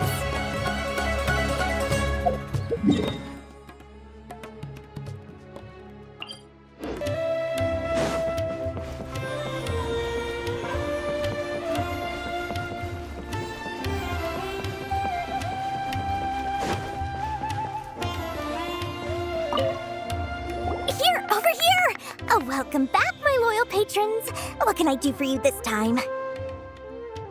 You name it. Can knowledge, supplies, or anything else you need. I'll find a way to get it. Where there's a waterfall of Mora, there's a way. Can you really get us anything we want? Anything at all? Aha! So it appears that canned knowledge alone is no longer sufficient for your opulent appetite. Then please oblige me. Tell me what you have in mind. Oh! I knew customers with pockets as deep as yours would undoubtedly crave something more profound than ordinary canned knowledge. But you know, that kind of information isn't going to be cheap. After all, I had to work really hard to weasel my way into the auction site. Not to mention that if anyone found out that I was the leaker, I would be in big, big trouble. But how can we be sure your information is accurate. Paimon's curious how you just happen to have this kind of info the moment we need it. Because to me, anything of value is what I consider to be my supply. Therefore, I must always be aware of what's hot on the market in order to secure more sales. As for the information's authenticity, well, you've no need to worry about that. I used a camera to take a picture of the transaction. That way, no one can dispute it. It's always a pleasure doing business with such sterling patrons. Now that you've paid in full, here's the scoop. The Divine Knowledge Capsule was purchased yesterday by a certain Misery, the leader of Ain El Ahmar. Ain El Ahmar? You mean the Eremites who worshipped King Deshret? Ah, so you're already familiar with them. The group has done everything in their power to obtain the Divine Knowledge Capsule. After all, they believe it contains the power of King Deshret. That Divine Knowledge Capsule is unlike any other canned knowledge I've seen before. It was glowing bright red. The capsule is clearly visible in the picture I took. You can look for yourself. Thanks for the info, Dory. Please, it's my pleasure. It's all thanks to discerning customers such as yourselves that my efforts yesterday were not in vain. Please, don't hesitate to contact me if you ever need anything else in the future. More effort, Dory, opens doors. Well, we figured out where the Divine Knowledge Capsule is. Turns out, it ended up in the hands of Ain El Ahmar. Let's head back and talk to Al-Haytham.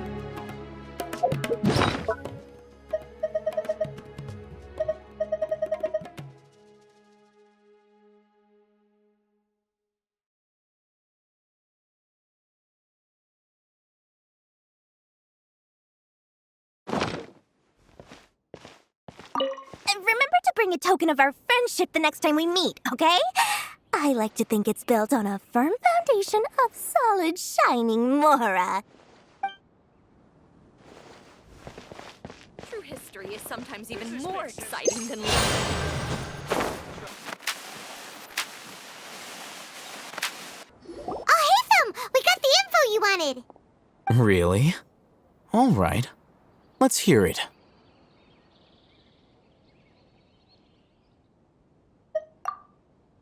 Dory even gave us evidence to verify the intel. Have a look. Huh, look at that. Clear as day.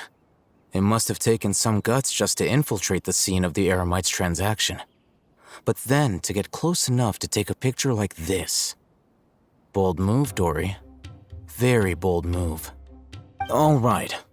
The person in this picture is indeed Misery, the leader of Ain El Ahmar. And the glowing red capsule he's holding appears to be the Divine Knowledge Capsule. In which case, if we play our cards right, when we confront them next week, we should be able to force them to show their hand. At first, Paimon didn't get why you were provoking these Ain El Ahmar guys. But now, it sort of makes sense. Everything's playing right into your hands. After we defeat them, we can finally have a serious talk with their boss and get them to lend us the Divine Knowledge Capsule. Thank you for your time and efforts. Take a few days off while I make some preparations. Let's meet up again on the afternoon of the arranged date, 3 o'clock sharp. See you then.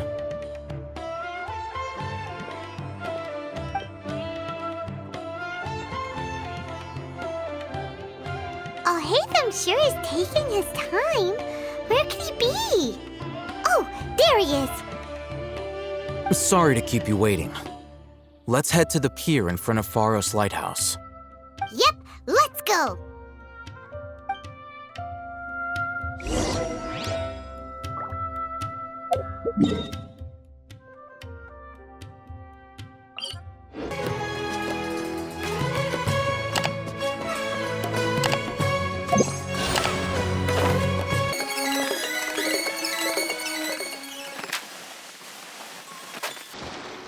Al-Haytham.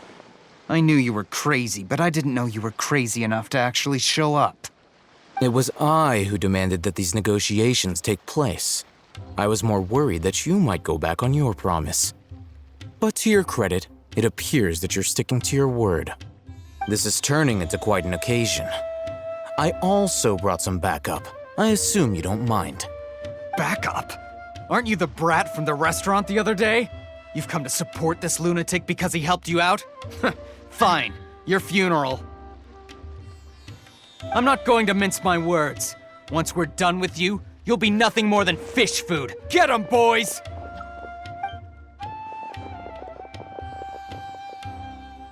Uh-oh, here they come. Good luck, you two.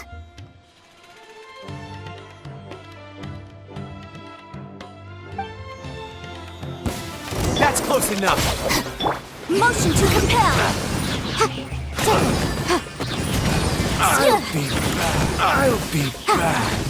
Feeling lucky today.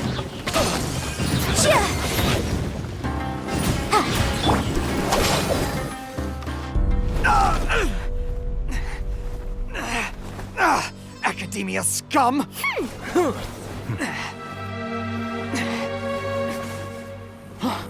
Boss! Finally! Did you use it? Great! Now we can...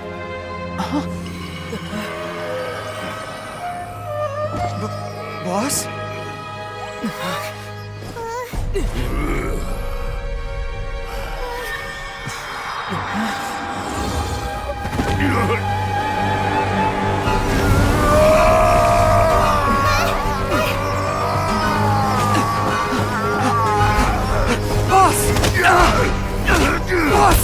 What's wrong?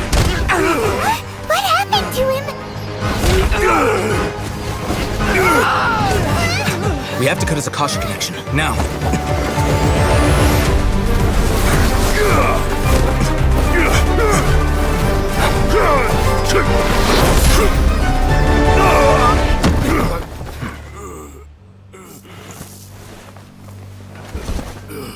Target acquired! Arrest him!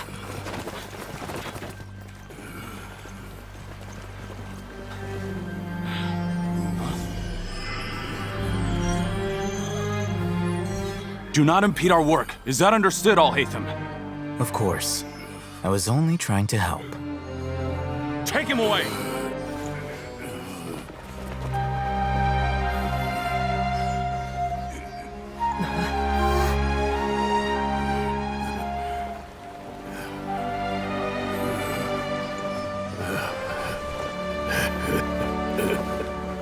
World, forget me.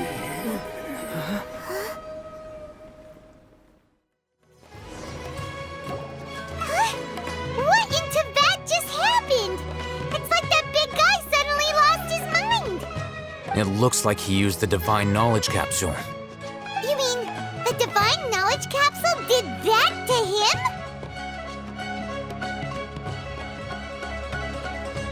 Oh, yeah. You mean how some researchers go insane after getting knowledge from Irminsul?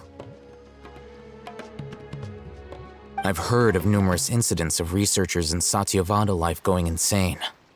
The state that man is now in suggests that this is a similar situation. This Divine Knowledge Capsule does appear to be linked to the gods, but beyond that, it doesn't seem anything like the rumors suggest. Possessing it doesn't grant you divine wisdom or power. Did you hear what he said? World, forget me. What could that possibly mean?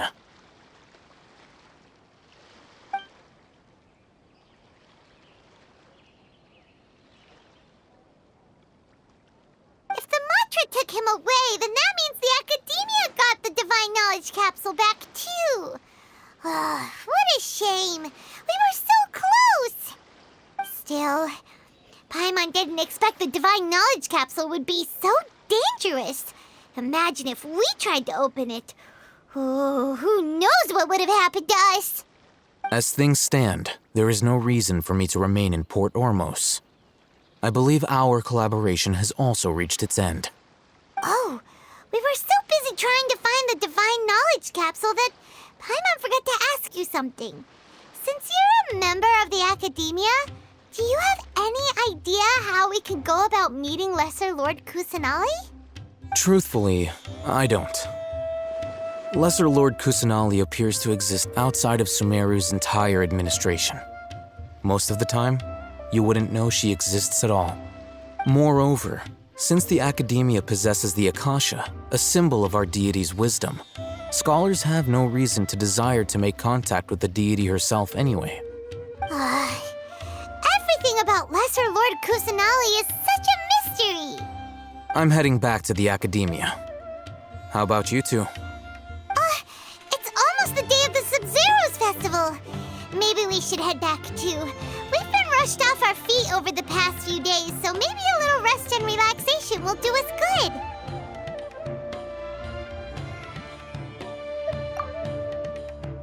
Then we'll part ways here, Alhaitham. Until we meet again.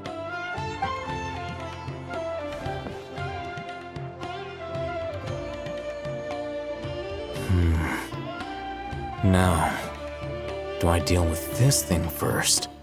Or should I produce the report that the higher-ups require?